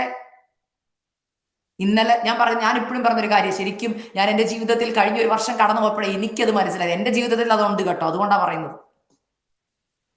പ്രസംഗിക്കാൻ എന്ത് എളുപ്പമായിരുന്നറിയോ? വിശ്വാസത്തെക്കുറിച്ചും കഷ്ടതയെ പിടിച്ചു നിൽക്കണമെന്നൊക്കെ. കഴിഞ്ഞ വർഷം എന്റെ ജീവിതത്തിൽ കഷ്ടത വന്നപ്പോൾ പരിശുദ്ധാത്മാവ് എന്നോട് ചോദിച്ചു, മോളെ കഴിഞ്ഞ 2 വർഷം, അപ്പൊ എന്നെ ഇരുത്തിയത് എന്തിനാ? ഒരു മീറ്റിംഗും ഇല്ല. എനിക്കിന്നും ഓർമ്മയുണ്ട്, എന്നെ വിളിച്ചു ഒരു പ്രാവശ്യം. ഞാൻ പറഞ്ഞു, പാസ്റ്റർ എനിക്ക് സംസാരിക്കാൻ പോലും പറ്റുന്നില്ല. ഞാൻ വോയിസ് ഇട്ടിട്ടുണ്ട് പാസ്റ്റർ, ഒരു വാക്ക് സംസാരിക്കും 10 വട്ടം ഞാൻ ചുമയ്ക്കും. സംസാരിക്കാൻ പറ്റുന്നില്ല ദേവദാസനെ. മീറ്റിങ്ങുകളൊന്നും എടുത്തില്ല. അന്ന് കർത്താവ് ചെയ്തൊരു പരിപാടിയുണ്ട്. എന്നെ ഇവിടെ പിടിച്ച് ഒറ്റയ്ക്ക് ഇരുത്തിയിട്ട് ഞാൻ വീടിനകത്ത് ഒറ്റയ്ക്ക് ശ്വാസം മുട്ടിയിരിക്കുമ്പോൾ കർത്താവ് എന്നോട് പറഞ്ഞു, നീ പ്രസംഗിച്ച പ്രസംഗങ്ങൾ പോയിരുന്ന് കേൾക്കാൻ പറഞ്ഞു. പോയിരുന്ന് കേട്ടപ്പോഴാണ് ഞാൻ എന്നെ തന്നെ നോക്കിയിട്ട് എന്തോ വീരത്തോടായിരുന്നു പ്രസംഗിക്കുന്നത്. കഷ്ടതയുടെ നടുവിൽ നടക്കുമ്പോൾ നിങ്ങൾ തളർന്നു പോകരുത്, ക്ഷീണിച്ചു പോകരുത്, എഴുന്നേക്കണം, വിശ്വാസം പറയണം. അപ്പൊ കർത്താവ് എന്നോട് ചോദിച്ചു, നീ കേട്ടു. കർത്താവിനോട് ചോദിച്ചു, ഇപ്പൊ നിനക്ക് വിശ്വാസം ഉണ്ടോ? അപ്പോഴത്തെ എന്റെ പ്രശ്നം എന്താ പറയുക, കർത്താവ് എനിക്കൊന്ന് ഇച്ചിരി ശ്വാസം എന്താ, ഞാൻ മരിച്ചു പോവോ എന്നൊക്കെയുള്ള ചിന്തയാ. അപ്പൊ കർത്താവിനോട് ചോദിച്ചു, ഈ ചോദ്യം ചോദിച്ചു, പ്രസംഗിക്കാൻ എളുപ്പമാക്സ, പക്ഷേ നിന്റെ ജീവിതത്തിൽ ഇപ്പൊ വിശ്വാസം ഉണ്ടോ എന്ന് ചോദിച്ചു. അതെന്റെ വിശ്വാസത്തെ, എന്നെ തന്നെ ധൈര്യപ്പെടുത്താൻ കർത്താവ് എനിക്കിടയാക്കി തീർത്തു. പരിശുദ്ധാത്മാവ് എന്നെ ബലപ്പെടുത്തി. ഞാൻ പ്രസംഗിച്ച വചനത്തിൽ കൂടെ തന്നെ കർത്താവ് എന്നോട് വീണ്ടും തിരിച്ച് സംസാരിച്ചു. അങ്ങനെ ധൈര്യപ്പെട്ട് മുന്നോട്ട് പോയത്. ദൈവമക്കളെ, ഏതാ ഞാൻ പറയുന്നത്, പ്രസംഗിക്കാൻ എളുപ്പമാ, പക്ഷെ ജീവിതത്തിന്റെ പ്രതികൂലങ്ങൾ വരുമ്പോഴാ സംശയമുണ്ടോ, നമ്മൾ ശരിക്കും കർത്താവിനെ സംശയിക്കുന്നുണ്ടോ എന്ന് അറിയുന്നത്. ഇവിടെ കർത്താവിനോട് പറയുമ്പോ അവിടത്താണ് ഭൂതം എന്ന് പറഞ്ഞു. ഇത് കഴിഞ്ഞ ഉടനെ നമുക്കറിയാലേ, എവർ റെഡി ആയിട്ട് ഒരാൾ അവിടെ നിൽപ്പുണ്ട്, ഇപ്പോഴും നമ്മളെ പോലെ, പത്രോസ്. ഉടനെ പറയാം, കർത്താവ് പറയുന്നൊരു കാര്യം, ധൈര്യപ്പെടുവി, ഞാൻ ആകുന്നു. കർത്താവ് പറഞ്ഞ പ്രശ്നത്തിന്റെ നടുവിൽ, മോളെ നീ പേടിക്കണ്ട, ഈ പ്രശ്നത്തിന്റെ നടുവിൽ ഞാനുണ്ട്. ഇന്ന് ചിലരോട് കർത്താവ് പറയാ, ശരിയാ, നിനക്ക് എന്നെ സംശയമുണ്ട്, കർത്താവ് പ്രവർത്തിക്കുമോ എന്ന് സംശയമുണ്ട്, ഈ വിഷയം എങ്ങനെ ഞാൻ തരണം ചെയ്യും, ഫേസ് ചെയ്യുമെന്ന് നിനക്ക് സംശയമുണ്ട്. എന്നാൽ പരിശുദ്ധാത്മാവ് ചിലരോട് പറയാം, ധൈര്യപ്പെടുവീൻ, ഞാനാകുന്നു, ഞാനുണ്ട് ഈ പ്രശ്നത്തിന്റെ നടുവിൽ. പ്രശ്നത്തിൽ ഒറ്റക്കിട്ടിട്ടല്ല, ഞാൻ മാറിയിരുന്ന് പ്രാർത്ഥിക്കുമായിരുന്നു, ശരിയാ, പക്ഷെ കാറ്റ് പ്രതികൂലമായപ്പോൾ തന്നെ ഞാൻ അവിടെ നിന്ന് യാത്ര തിരിച്ചു പ്രതികൂലത്തിന്റെ മുകളിൽ കൂടെ സഞ്ചരിച്ച് നിങ്ങളുടെ അടുത്ത് വന്ന് നിൽക്കുക. പക്ഷെ നിങ്ങൾക്ക് തിരിച്ചറിയാൻ പറ്റുന്നില്ല ഞാൻ കൂടെ ഉണ്ടെന്ന്. അതുകൊണ്ട് കർത്താവ് പറയാ, ധൈര്യപ്പെടുവീൻ, ഞാൻ ആകുന്നു. ഇനി കർത്തൃത്വം നടത്തുന്ന ആളുടെ പ്രവൃത്തി എന്ന് നമുക്ക് നോക്കാം. ഇവിടെ പറയുക, പത്രോസ് ഞാൻ ആകുന്നെന്ന് കർത്താവ് പറഞ്ഞ ഉടനെ പത്രോസിന്റെ വാക്ക് നിങ്ങൾ ആരെങ്കിലും ശ്രദ്ധിച്ചോ? കർത്താവേ നീ ആകുന്നുവെങ്കിൽ. ആ വാക്കൊന്ന് അണ്ടർലൈൻ ചെയ്യാമോ? പത്രോസ് പറയും, കർത്താവേ നീ ആകുന്നുവെങ്കിൽ എന്ന് വെച്ചാൽ, ഇത് കർത്താവ് ആ പറഞ്ഞതെങ്കിൽ സിസ്റ്ററെ ഞാൻ ചെയ്യാം.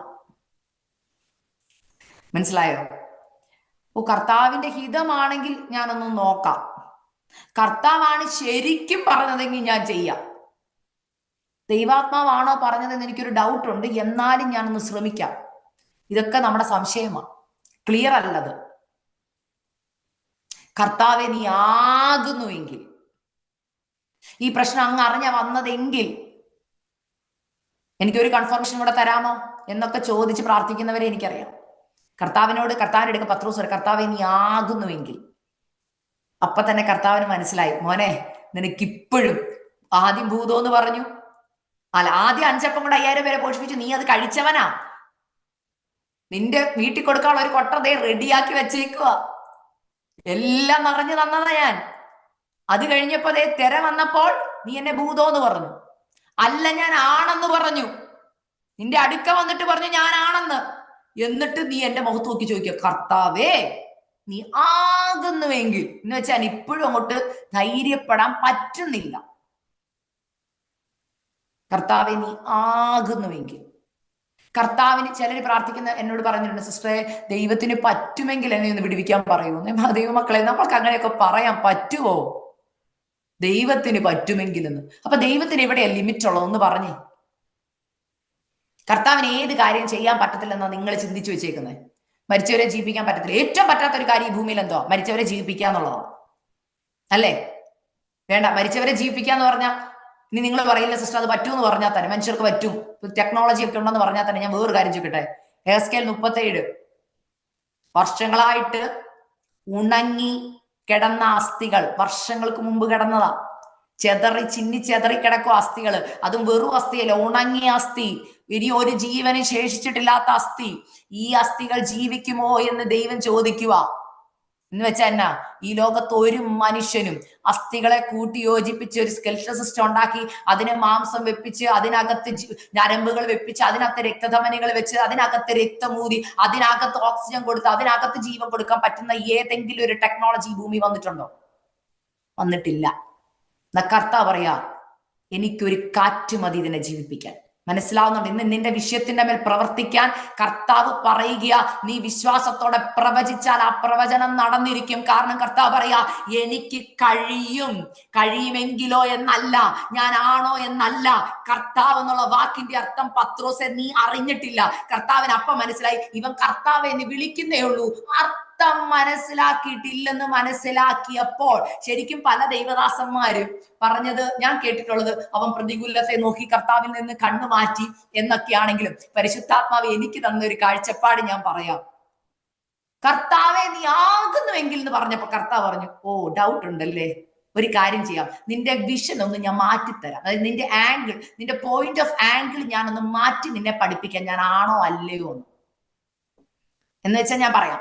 വെള്ളത്തിന്റെ മുകളിൽ കർത്താവിനൊപ്പം, കർത്താവ് ഇവിടെ, പത്രോസ് ഇവിടെയാണെങ്കിൽ മുഖാമുഖം കാണുമ്പോൾ അവന് മനസ്സിലാവുന്നില്ല കർത്താവാണോ. അതുകൊണ്ടാ കർത്താവാണെന്ന് പറഞ്ഞിട്ട് അവൻ പറഞ്ഞ, കർത്താവെ നീ ആകുന്നുവെങ്കിൽ. അപ്പൊ കർത്താവ് പറഞ്ഞു, നമുക്ക് സ്ഥലം ഒന്ന് മാറ്റാം, ആംഗിൾ ഒന്ന് മാറ്റി നോക്കാം. വെള്ളത്തിന്റെ അടിയിൽ പോയിട്ട് നീ എന്നെ ഒന്ന് നോക്കാൻ. മനസ്സിലായോ? ഞാൻ പറഞ്ഞ ശരിക്കും കർത്താവ് തന്നെ അവനെ മുക്കിയെന്ന്. എന്ന് വെച്ചാ ഒന്ന് ശരിക്കും മാനസാന്തരപ്പെടാൻ വെള്ളത്തിനടിയിൽ പോ, ഒന്ന് സ്നാനപ്പെട്ട് നീ പൊങ്ങി വാ. നീ ഒന്ന് ശരിക്കും ഒന്ന് സ്നാനപ്പെട്ടേ പത്രോസേ, വെള്ളത്തിനടിയിലോട്ട് ശരിക്കും ഒന്ന് നീ പൊക്കേ. വെള്ളത്തിന്റെ അടിയിൽ പോയിട്ട് ആ ആംഗിളിൽ അവൻ യേശുവിനെ ഒന്ന് നോക്കി. അപ്പൊ നോക്കിയപ്പോ കർത്താവ് താണ്ട് നിൽക്കുന്നു. സകല ചരാചരങ്ങളെയും ഒരു വാക്കുകൊണ്ട് ഉളവാക്കിയ കർത്താവായ യേശു ക്രിസ്തു അവന്റെ മുമ്പിൽ നിൽക്കുന്നത് കണ്ടപ്പോൾ, ഇനി എന്താന്നുള്ള വിളിയൊന്നും നിങ്ങൾ ശ്രദ്ധിച്ചേ. അടുത്ത വിളി നിങ്ങൾ കണ്ടോ? അതിന്റെ 30-ാമത്തെ വാക്യത്തിൽ ഇങ്ങനെ എഴുതിയിരിക്കുന്നേ, 29 കൂടെ കൂട്ടി വായിക്കാം. കർത്താവെ നീ ആകുന്നുവെങ്കിൽ ഞാൻ വെള്ളത്തിന്മേൽ നിന്റെ അടുക്കൽ വരണത് കൽപ്പിക്കണം എന്ന് പറഞ്ഞു. കർത്താവെ നീ ആകുന്നുവെങ്കിൽ കൽപ്പിക്കണം. അപ്പൊ അവനറിയാം, കർത്താവ് ആണെങ്കിൽ ഒന്ന് കൽപ്പിച്ചാൽ എനിക്കൊന്ന് ട്രൈ ചെയ്യാം, ഡൗട്ട് ഉണ്ടെങ്കിൽ. പത്രോസ് പടകിൽ നിന്നിറങ്ങി യേശുവിന്റെ അടുക്കൽ ചെല്ലുവാൻ വെള്ളത്തിന്മേൽ നടന്നു. എന്നാൽ അവൻ കാറ്റ് കണ്ടു പേടിച്ചു മുങ്ങിത്തുടങ്ങി. അടുത്തത്, കർത്താവെ എന്നെ രക്ഷിക്കണമേ. അവിടെ അവൻ പ്രാർത്ഥിച്ചോ, കർത്താവെ നീ ആകുന്നുവെങ്കിൽ എന്നെ രക്ഷിക്കണേ എന്ന് പറഞ്ഞോ? ഇല്ല. കാരണം വെള്ളത്തിൽ മുങ്ങി, ആ മുങ്ങലിൽ അവൻ കർത്താവിനെ കണ്ടു. അപ്പം മനസ്സിലായി, അയ്യോ കർത്താവെ നീ ആകുന്നുവെങ്കിൽ വിളിച്ചാൽ പറ്റത്തില്ല, ഇത് ശരിക്കും എന്റെ ജീവിതത്തിന്റെ കർത്തൃത്വം നടത്തുന്ന കർത്താവ് തന്നെ എന്റെ മുമ്പിൽ നിൽക്കുന്നത്. അവിടെ കർത്താവെ നീ ആകുന്നുവെങ്കിൽ എന്നല്ല, ഉടനെ അവൻ വിളിക്കുക, കർത്താവെ എന്നെ രക്ഷിക്കണം. ആ വിളിയിൽ കർത്താവ് ചെയ്തെന്താ? ഉടനെ, ആ വാക്ക് നിങ്ങൾ അണ്ടർലൈൻ ചെയ്തു, യേശു ഉടനെ കൈ നീട്ടി. ഞാൻ വിശ്വസിക്കുന്നു അവൻ കർത്താവെ നീ ആകുന്നുവെങ്കിൽ എന്റെ കൈ പിടിക്കണമെന്ന് പറഞ്ഞിരുന്നത്, ഞാൻ തുറന്നു പറയാം, കർത്താവ് ഇച്ചിരി കൂടെ ഡീപ്പായിട്ട് അവനെ മുക്കിയേനെ, വേറൊരു ആംഗിൾ കൂടെ കാണിച്ചു കൊടുത്തേനെ. ചില ജീവിതത്തിന്റെ പ്രശ്നത്തിന്റെ തുടക്കത്തിൽ തന്നെ കർത്താവിന്റെ കർത്തൃത്വം മനസ്സിലാക്കിയാൽ അധികം ആഴത്തിലേക്ക് ആ വിഷയം പോകത്തില്ല.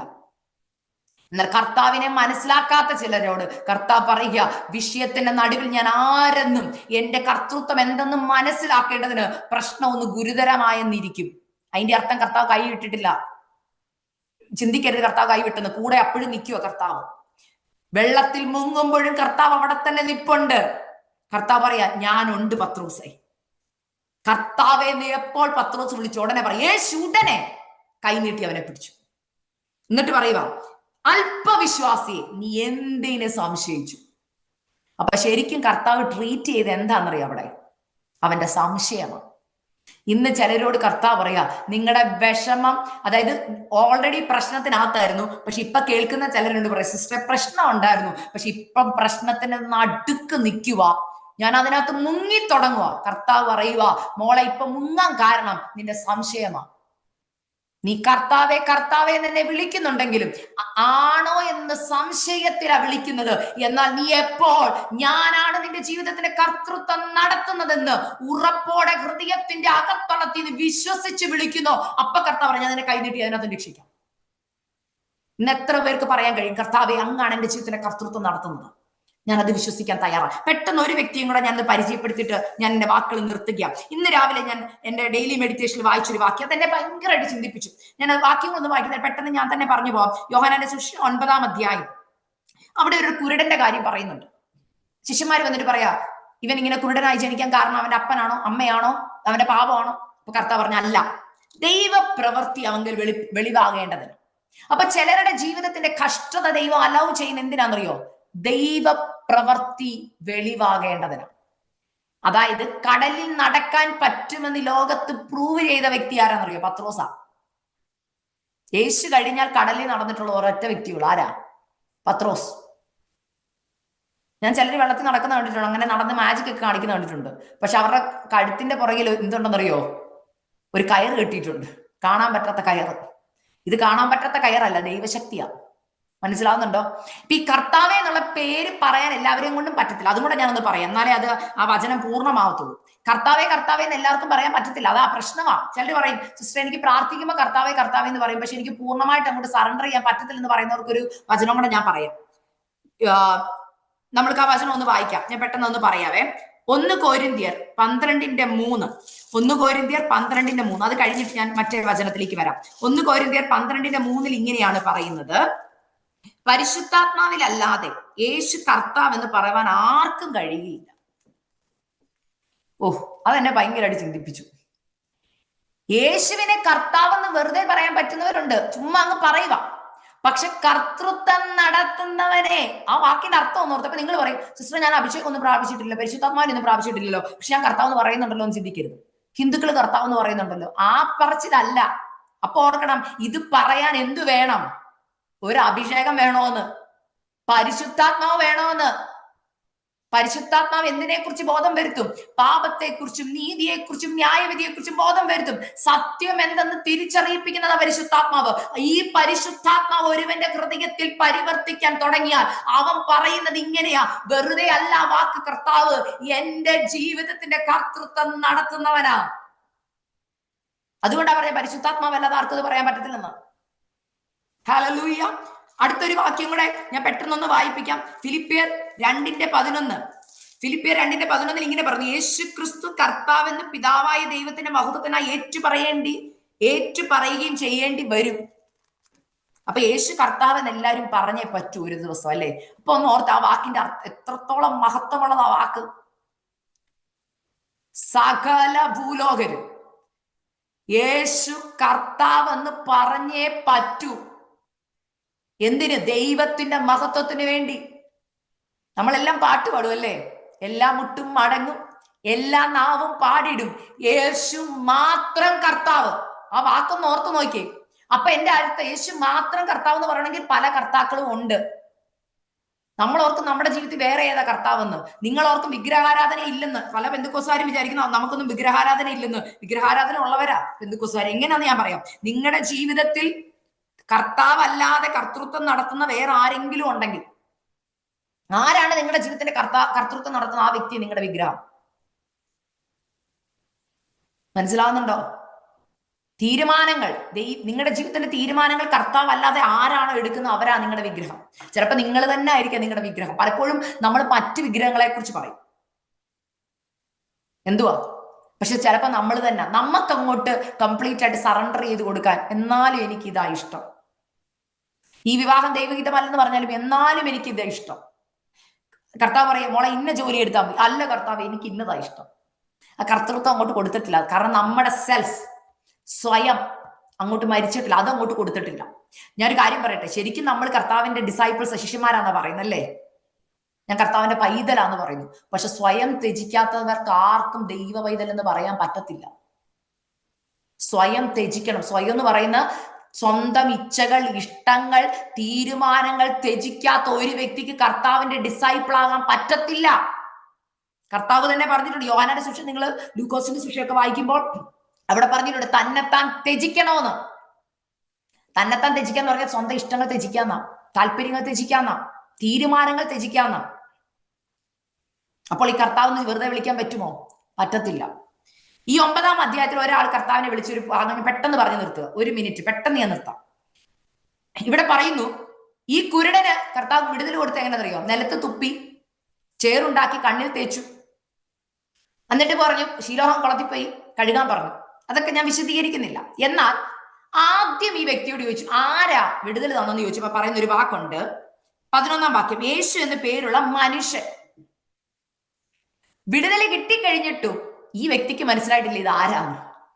ഈ വിടുതൽ കിട്ടിയ മനുഷ്യൻ ആദ്യം പറഞ്ഞ സാക്ഷി എന്നറിയോ? യേശു എന്ന മനുഷ്യൻ. ഇന്ന് അനേകരുണ്ട് കർത്താവിനെ അറിയുന്നുണ്ട്, മീറ്റിങ്ങിൽ കയറുന്നുണ്ടെങ്കിലും കർത്താവ് ആരാന്ന് ചോദിച്ചാൽ പറയും, ആ എല്ലാ ദൈവങ്ങളെ പോലെ ഒരു ദൈവം. ഞങ്ങളുടെ വീട്ടിലും ഫോട്ടോ വെച്ചിട്ടുണ്ട് യേശുവിന്റെ. അങ്ങനെ പറയുന്നവരെ കേട്ടിട്ടുണ്ടോ? ഒരു ദൈവം. മനസ്സിലായോ? അടുത്തത് 17-ാം വാക്യം. യഹൂദന്മാര്, അവിടെയുള്ള പരീശന്മാരൊക്കെ വന്ന് കൂടെ വന്നിട്ട് ചോദിക്കുക, നിനക്ക് ആരാ സൗഖ്യം തന്നത്? ഉടനെ പറയുക, നിന്റെ കണ്ണ് തുറന്നത് കൊണ്ട് നീ അവനെ കുറിച്ച് എന്ത് പറയുന്നു? കണ്ണ് തുറന്ന് വിടുതൽ കിട്ടിയോണ്ട് നീ ഇപ്പൊ എന്നാ പറച്ചില്? കുറച്ചു മുമ്പേ പറഞ്ഞു യേശു എന്ന മനുഷ്യനാണ്, ഇപ്പൊ എന്ത് പറയുന്നു? ഉടനെ പറയാം പ്രവാചകനാണ്. അവൻ ഒരു പ്രവാചകൻ എന്ന് അവൻ പറഞ്ഞു. അങ്ങനെ നമ്മൾ പറയും. മീറ്റിങ്ങിനൊക്കെ കയറി ദൂതൊക്കെ പറഞ്ഞു കേട്ടപ്പോ, ആ കർത്താവ് വിടുതൽ തരുന്ന ദൈവമാണ്. ഓ, പ്രവാചകന്മാരുണ്ടെങ്കിൽ മാത്രം മീറ്റിങ്ങിന് കയറുന്ന ആൾക്കാരുണ്ട്. കാരണം എന്താ പറയുക, പ്രവചനം കേൾക്കാൻ ഭയങ്കര ഇഷ്ടമാണ്. അപ്പൊ അവൻ വിചാരിച്ചിട്ട് പ്രവാചകനാണ്, അതുകൊണ്ട് പ്രവാചകനായതുകൊണ്ട് കൊള്ളാം, യേശു കൊള്ളാം. എന്നാൽ ഇതെല്ലാം പറഞ്ഞു കഴിഞ്ഞിട്ട് ഞാൻ ഓർത്ത്, കർത്താവ് ഇപ്പോഴും അവന്റെ കണ്ണ് തുറന്നു പറഞ്ഞിട്ട് കാര്യമില്ല. മനസ്സിലായോ? കണ്ണ് തുറന്നു, പക്ഷെ ഇപ്പോഴും ആരാണ് യേശു എന്ന് മനസ്സിലായിട്ടില്ല. അതുകൊണ്ട് ആദ്യം പറഞ്ഞു യേശു എന്ന മനുഷ്യൻ, പിന്നെ പറഞ്ഞ പ്രവാചകനാണ്. എന്നാൽ 35-ാം വാക്യം എനിക്കത് ഒത്തിരി ഇഷ്ടപ്പെട്ടു. എപ്പോഴാ കർത്താവ് അവനോട് നേരിട്ട് സംസാരിച്ചെന്നറിയോ? അവനെ ആലയത്തിൽ നിന്ന് പുറത്താക്കിയപ്പോൾ. അതായത് അവനായിരിക്കുന്ന ചട്ടക്കൂട്ടിൽ നിന്ന്, അവന്റെ കാഴ്ചപ്പാടുകളിൽ നിന്ന്, അവന്റെ ചുറ്റും നിന്ന് അവനെ ഒത്തിരി പേര് അവനെ കുറ്റപ്പെടുത്തുന്നവരുടെ നടുവിൽ നിന്ന് അവൻ പുറത്തു വന്നപ്പോൾ യേശു അവനെ നേരിട്ട് കണ്ടിട്ട് ഒരു സംസാരമാണ് നടക്കുന്നുണ്ട്. 35-ാം വാക്യം, അവനെ പുറത്താക്കി എന്ന് കണ്ടപ്പോ അവനോട് ചോദിക്കുന്നു, നീ ദൈവപുത്രനിൽ വിശ്വസിക്കുന്നു? അവൻ യജമാനനെ, അടുത്ത വാക്ക് കേട്ടോ, യജമാനനെ. മനുഷ്യൻ എന്ന് പറഞ്ഞു, പ്രവാചകൻ എന്ന് പറഞ്ഞു, ഇപ്പൊ പറയാം യജമാനനാ കർത്താവ്. യജമാനൻ എന്ന് വെച്ചാൽ ഒരു ബോസ്. കൊള്ളാം, നല്ല ആളാ, വിടുതലൊക്കെ തന്നു, ഈ ആ യേശുവിനെ ഫോളോ ചെയ്യാൻ കൊള്ളാം, നല്ല രസമുണ്ട് അല്ലെ? എന്ന് ചില പറത്തില്ലേ, ആ ഒരു കഴിഞ്ഞ ഇടയ്ക്ക് ഒരു ആന്റിയോട് സംസാരിച്ച് പറഞ്ഞു, എനിക്ക് നിങ്ങളുടെ പ്രാർത്ഥനയും പാട്ടൊക്കെ ഇഷ്ടം, നല്ല രസമുണ്ടെന്ന്. മനസ്സിലാവുന്നുണ്ടോ? പാട്ടൊക്കെ കേൾക്കാൻ നല്ല രസമുണ്ട്. അങ്ങനെ കയറുന്നവരും ഉണ്ട് മീറ്റിങ്ങുകൾക്ക്. എന്നാൽ ഇത് അങ്ങനത്തെ കാര്യമല്ല പറയുന്നത്, ബന്ധമായത്. ക്രിസ്ത്യാനിത്വം ഒരു മതമല്ല, ഒരു ബന്ധമാ. എന്നാൽ അടുത്ത വാക്യം എന്നെ ശ്രദ്ധിച്ചു. യേശു അവനോട് 37, നീ അവനെ കണ്ടിട്ടുണ്ട്, നിന്നോട് സംസാരിക്കുന്നവൻ അവൻ തന്നെ എന്ന് പറഞ്ഞു. ഇന്ന് ചിലരോട് കർത്താവ് പറയുക, മോളെ നിന്റെ കഷ്ടതയിൽ നീ ഇടയ്ക്ക് കേൾക്കുന്ന ചില ദൈവശബ്ദമുണ്ടല്ലോ, ഉറക്കത്തിൽ നീ കേൾക്കുന്ന ചില ശബ്ദങ്ങളുണ്ടല്ലോ, നിന്നെ ധൈര്യപ്പെടുത്തുന്ന ചില ശബ്ദങ്ങളില്ലേ, അത് എന്റെ ശബ്ദമാ. ഹല്ലേലൂയ. എന്നെ സഹായിക്കുന്നവരോട് കൂടെ യഹോവ എന്റെ പക്ഷത്തുണ്ടെന്ന് വചനം കേട്ടിട്ടുണ്ടോ?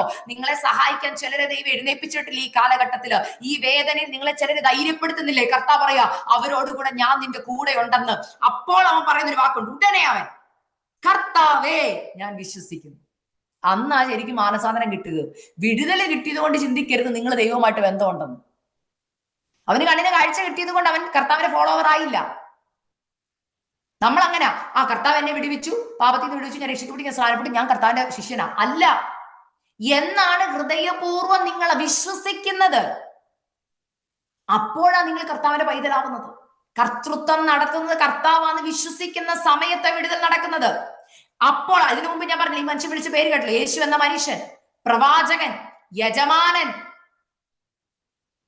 പക്ഷേ 37 വാക്യത്തിൽ അവൻ പറയാ, കർത്താവേ ഞാൻ വിശ്വസിക്കുന്നു എന്ന് വെച്ചാ, ഓ ഇപ്പോഴാ കർത്താവേ ബുദ്ധി വന്നത്, ബോധം വന്നത്, ഓ ദൈവപുത്രനാണല്ലേ, ഓ എന്റെ ജീവിതത്തിന്റെ കർത്തൃത്വം നടത്തുന്ന ആളല്ലേ. കർത്തൃത്വം നടത്തുന്ന ആൾക്കറിയാം എപ്പോൾ നിനക്ക് വിടുതൽ തരണമെന്ന്. കർത്തൃത്വം നടത്തുന്ന ആൾക്കറിയാം എപ്പോൾ ഈ വിഷയത്തിന്മേൽ പ്രവർത്തിക്കണമെന്നും. എപ്പോൾ പ്രവർത്തിച്ചാലാണ് ഇതിനകത്ത് ദൈവമഹത്വം വെളിപ്പെടുന്ന കർത്താവിനറിയാം. അപ്പൊ കർത്താവെ എന്ന് വിളിച്ചു. എനിക്കത് ഒത്തിരി സന്തോഷം വന്നു. കർത്താവെ ഞാൻ വിശ്വസിക്കുന്നു എന്ന് പറഞ്ഞ് അവനെ നമസ്കരിച്ചു. ഇതുവരെ എന്ത് ചെയ്തില്ലെന്നറിയോ? സൗഖ്യം കിട്ടി. ഓ ഞാൻ ഈ മനുഷ്യൻ ഇന്ന് ഈ വചനം തന്നെ ഇന്നലെ രാത്രി തൊട്ട് ഞാൻ ഈ വചനം വായിക്കുക. ഇന്ന് രാവിലെ വീണ്ടും ഇതാ എനിക്ക് വായിക്കാൻ ഇങ്ങനെ പ്രേരണ തരും. ഇത് വായിച്ചിട്ട് എനിക്ക് ഈ മനുഷ്യന്റെ പടം എന്റെ മുമ്പിൽ നിന്ന് പോകുന്നില്ല. ഭയങ്കരമായിട്ട് എന്നെ ചലഞ്ച് ചെയ്തു. ഈ വ്യക്തിയുടെ വായിൽ നിന്ന് വരുന്ന സാധാ മനുഷ്യനാന്ന് വിചാരിക്കരുത്, കർത്താവിനെ അറിയാത്തവനാന്ന് വിചാരിക്കരുത്. നിങ്ങൾ അധ്യായം ഒന്ന് വായിക്കണം. അതിന്റെ 31 വാക്യം ഒന്ന് കാണണം. ഓ ആ മനുഷ്യന്റെ വാക്കാ. ആ മനുഷ്യൻ ആ പരീശന്മാരോട് പറയുക, പാപികളുടെ പ്രാർത്ഥന ദൈവം കേൾക്കുന്നില്ല എന്നും ദൈവഭക്തനായിരുന്നു അവന്റെ ഇഷ്ടം ചെയ്യുന്നവന്റെ പ്രാർത്ഥന കേൾക്കുന്നു എന്ന് നാം അറിയുന്നു. ഇത് ആരാ പറഞ്ഞെന്നറിയോ? ഈ വിടുതൽ കിട്ടിയ ആളാ. ഭയങ്കര പ്രസംഗമാണ്. ആരുടെ മുമ്പിലാന്നറിയോ? മാതാപിതാക്കൾ പേടിച്ചിരിക്കുക. ഇപ്പൊ അവരെ പള്ളി പ്രശ്നരാക്കും എന്ന് പറഞ്ഞു. മാതാപിതാക്കൾക്ക് പേടിയാ. പക്ഷെ ഇയാൾക്ക് വിടുതലൊക്കെ കിട്ടിക്കഴിഞ്ഞാൽ ഭയങ്കര ടെസ്റ്റ് പണിയാ. വഴി കാണുന്ന എല്ലാവരോടും ടെസ്റ്റ് മണി പറയുന്നുണ്ട്. ഭയങ്കര ധൈര്യമാ. പക്ഷെ കർത്താവ് ആരാന്നറിയാതെ ഈ ടെസ്റ്റ് മണിയൊക്കെ പറഞ്ഞുകൊണ്ടിരുന്നത്. മനസ്സിലായോ പറഞ്ഞത്? ഭയങ്കര ശുശ്രൂഷയാന്ന്. ഞാൻ കണ്ടിട്ടുണ്ട് ചിലരുണ്ട് സുശീലൻ പറയാൻ ഇഷ്ടം, ട്രാക്ട് കൊടുക്കാൻ ഇഷ്ടം, ഭയങ്കര ദൈവം അങ്ങനെ ചെയ്ത് ഇങ്ങനെ ചെയ്യുന്നൊക്കെ പറയാൻ ഭയങ്കര ഇഷ്ടമാണ്. പക്ഷെ കർത്താവ് ആരാണെന്ന് അവർക്ക് ഇപ്പോഴും അറിയത്തില്ല. എങ്ങനെ അറിയാന്നറിയാം? അവരുടെ ജീവിതത്തിൽ ഒരു കഷ്ടത വരുമ്പോൾ വാദമെന്ന നെഗറ്റീവ് വരത്തുള്ളൂ.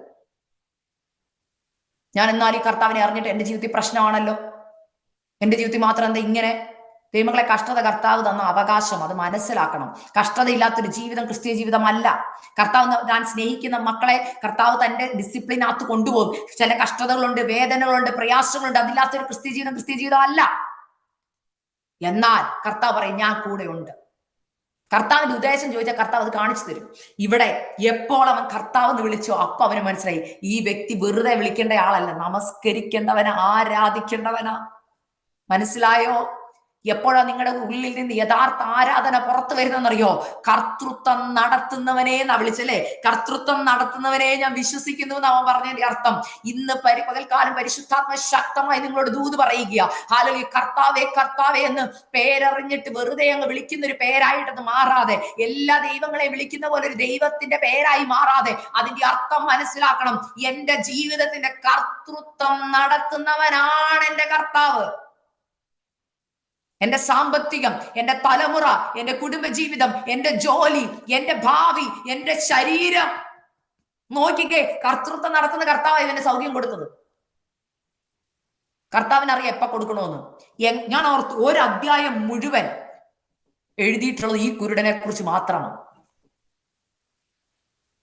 യോഹന്നാൻ എക്സ്പ്ലെയിൻ ചെയ്ത് എഴുതിയേക്കുക. ഒരധ്യായം മുഴുവൻ ഈ കുരുടനെ കുറിച്ചാ.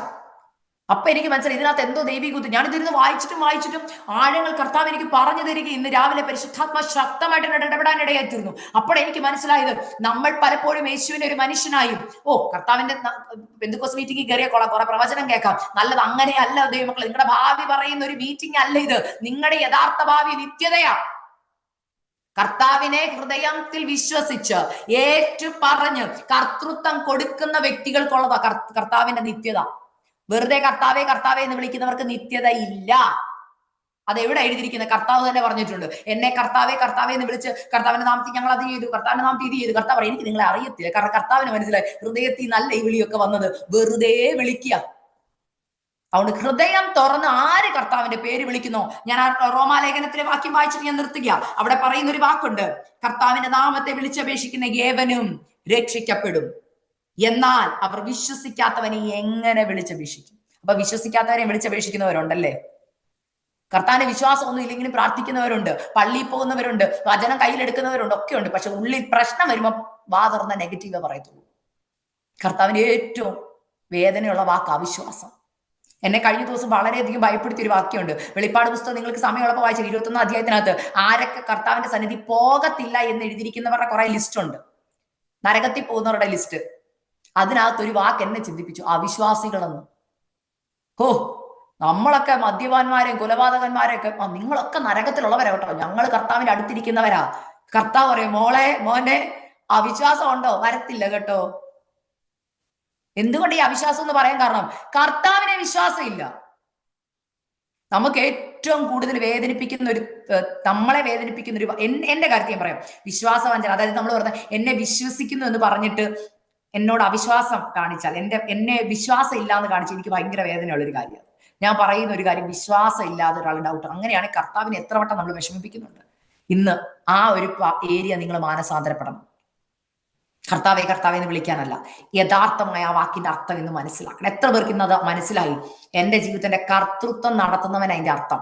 അതുകൊണ്ട് ദൈവത്തോട് ആലോചന ചോദിക്കുമ്പോൾ തുടക്കത്തിലെ ആലോചന ചോദിക്കണം. കർത്താവെ, എനിക്ക് OET എഴുതാൻ ആഗ്രഹമുണ്ട്, ഇന്ന വിഷയത്തിന് പോകാൻ ആഗ്രഹമുണ്ട്, ഇന്ന ട്രീറ്റ്മെന്റിന് പോകാൻ ആഗ്രഹമുണ്ട്, ഞാനത് ചെയ്യണോ? ദൈവം ചെയ്യാൻ പറഞ്ഞാൽ ചെയ്യണം, ചെയ്യേണ്ടെന്ന് പറഞ്ഞാൽ ചെയ്യരുത്. ഞാൻ പറഞ്ഞല്ലോ, കഴിഞ്ഞ വർഷത്തെ എന്റെ പ്രഗ്നൻസി കർത്താവിനോട് പറഞ്ഞു, നീ ഹോസ്പിറ്റലിൽ പോകരുതെന്ന്. ദൈവമക്കളെ, അമേരിക്കയിൽ 2 പ്രഗ്നൻസിയിൽ ഞാൻ ഹോസ്പിറ്റലിൽ പോയ വ്യക്തിയാണ്. കഴിഞ്ഞ വർഷം കർത്താവിനോട് വ്യക്തമായിട്ട് സംസാരിച്ചു, നീ ആശുപത്രിയിൽ പോകരുതെന്ന് പറഞ്ഞു. ഞാൻ ഒരു ചെക്കപ്പിനും പോയില്ല. അതുകൊണ്ട് ഒരു ദോഷവും വന്നില്ല. ദൈവമക്കളെ, കഴിഞ്ഞ എന്റെ 3ാമത്തെ കുഞ്ഞിന്റെ മുഴുവൻ ആ പ്രഗ്നൻസിയിലും ഡെലിവറിയിലും ഞാൻ ദൈവമഹത്വം കാണാനിടയായി. അതുകൊണ്ട് അതൊരു ടെസ്റ്റിമണി ആയിട്ട് മാറിയത്. അതുകൊണ്ട് അതൊരു ടെസ്റ്റിമണിയെ ദൈവമഹത്വത്തിന് കാരണമായി തീർന്നത്. ആ വാക്യത്തിൽ പറഞ്ഞാൽ ഇത് ദൈവമഹത്വത്തിന് വേണ്ടിയാന്ന്. എന്റെ ജീവിതാനുഭവത്തിൽ നിന്നാണ് ഞാൻ പറഞ്ഞത്. ദൈവം പറയുന്നത് പോലെ കാലെടുത്ത് വെച്ചാൽ, ദൈവം പറയുന്ന ജോലിക്ക് പോയാൽ, ദൈവം പറയുന്ന സ്റ്റെപ്പ് എടുത്ത് വെച്ചാൽ, കർത്താവ് പറയാ, ഞാനുണ്ട് കൂടെ ആ പ്രശ്നത്തിൽ. കർത്താവ് നിർബന്ധിച്ചിട്ടാണ് നിങ്ങൾ പോയതെങ്കിൽ കർത്താവ് പറയാ, നിങ്ങളെ നിർബന്ധിച്ച് വിട്ടിട്ട് ഞാൻ അവിടെ ഇരിക്കത്തില്ല, ഞാൻ നിങ്ങളുടെ കൂടെ വരുമെന്ന് പ്രശ്നത്തിന്റെ നടുവിൽ. പക്ഷെ അവിടെ വിളിക്കണം, കർത്താവേ. കർത്താവ് ആകുന്നെങ്കിൽ നല്ല കർത്താവേ. ഒരു നിമിഷം നിങ്ങളെല്ലാം നിങ്ങളുടെ ഹൃദയങ്ങളെ ദൈവസന്നിധിയിൽ നിന്ന് സമർപ്പിച്ച് പറയോ, കർത്താവേ, എന്റെ ജീവിതത്തിൽ കുറവ് വന്നിട്ടുണ്ട്. ഞാൻ വെറുതെ കർത്താവേ കർത്താവേ എന്ന് പ്രാർത്ഥനകളിൽ പറയുന്നതല്ലാതെ ഹൃദയത്തിൽ ഒരിക്കലും എനിക്കത് വിശ്വാസമായി വന്നിട്ടില്ല. എന്റെ ജീവിതത്തിന്റെ കർത്തൃത്വം നടത്തുന്നവൻ എന്റെ കർത്താവ്. എന്റെ തലമുറയുടെ കർത്തൃത്വം ഇന്ന് ഞാൻ കർത്താവിന്റെ കരങ്ങളിൽ തരിക. എന്റെ ശുശ്രൂഷയുടെ കർത്തൃത്വം കർത്താവിന് തരിക. എന്റെ ജീവിതത്തിന്റെ കർത്തൃത്വം ഞാൻ കർത്താവിന് തരിക. എന്റെ കുടുംബ ജീവിതത്തിന്റെ വിഷയങ്ങളെ കർത്താവിന് തരിക. അപ്പൻ കർത്തൃത്വം നടത്തിയാട്ടെ. അങ്ങനെ നടത്തിയുള്ള ഗുണം ടെൻഷൻ ഇല്ലാതെ നടക്കാം. ഭാരം മുഴുവൻ കർത്താവ് എടുക്കുന്നു. അതുകൊണ്ട് കർത്താവ് പറഞ്ഞു, നിന്റെ ഭാരം യഹോവയുടെ മേൽ വെക്കാൻ. എന്ന് വെച്ചാൽ കർത്തൃത്വം കർത്താവിന് കൊടുക്കാൻ. വീട്ടിൽ അപ്പനുള്ള വീട്ടിൽ ഏതെങ്കിലും മക്കൾക്ക് ടെൻഷൻ ഉണ്ടോ? കാരണം അപ്പന എല്ലാ കാര്യവും ചെയ്തു കൊടുക്കുന്നത്. അങ്ങനെയെങ്കിൽ ഇന്ന് നിങ്ങളുടെ കർത്താവ് പറയാ, ഞാൻ നിങ്ങളുടെ അപ്പന, നിങ്ങളുടെ കർത്തൃത്വം എനിക്കിതാ, നിങ്ങൾ ഫ്രീ ആയിട്ട് നടക്കുക. കർത്താവിന് എപ്പോഴും ഇഷ്ടം തന്റെ മക്കൾ ഫ്രീ ആയിട്ട് നടക്കുന്ന, ടെൻഷൻ ഫ്രീ ആയിട്ട് നടക്കുന്ന. കർത്തൃത്വം കൊടുത്തവർ ഫ്രീ ആയിട്ട് നടക്കും. കർത്തൃത്വം കൊടുക്കാത്തവർ ഭാരം ചുമന്നുകൊണ്ട് നടക്കും. നിങ്ങൾക്ക് ഡിസൈഡ് ചെയ്യാം നിങ്ങൾക്ക് ഇതിൽ ഏത് കൂട്ടരാണോ. ആകയാൽ നിങ്ങളുടെ ഹൃദയത്തെ ഈ വചനത്തിന് മുമ്പിൽ സമർപ്പിക്കുക. ഈ വചനങ്ങളാൽ ദൈവം നിങ്ങളെ അനുഗ്രഹിക്കട്ടെ.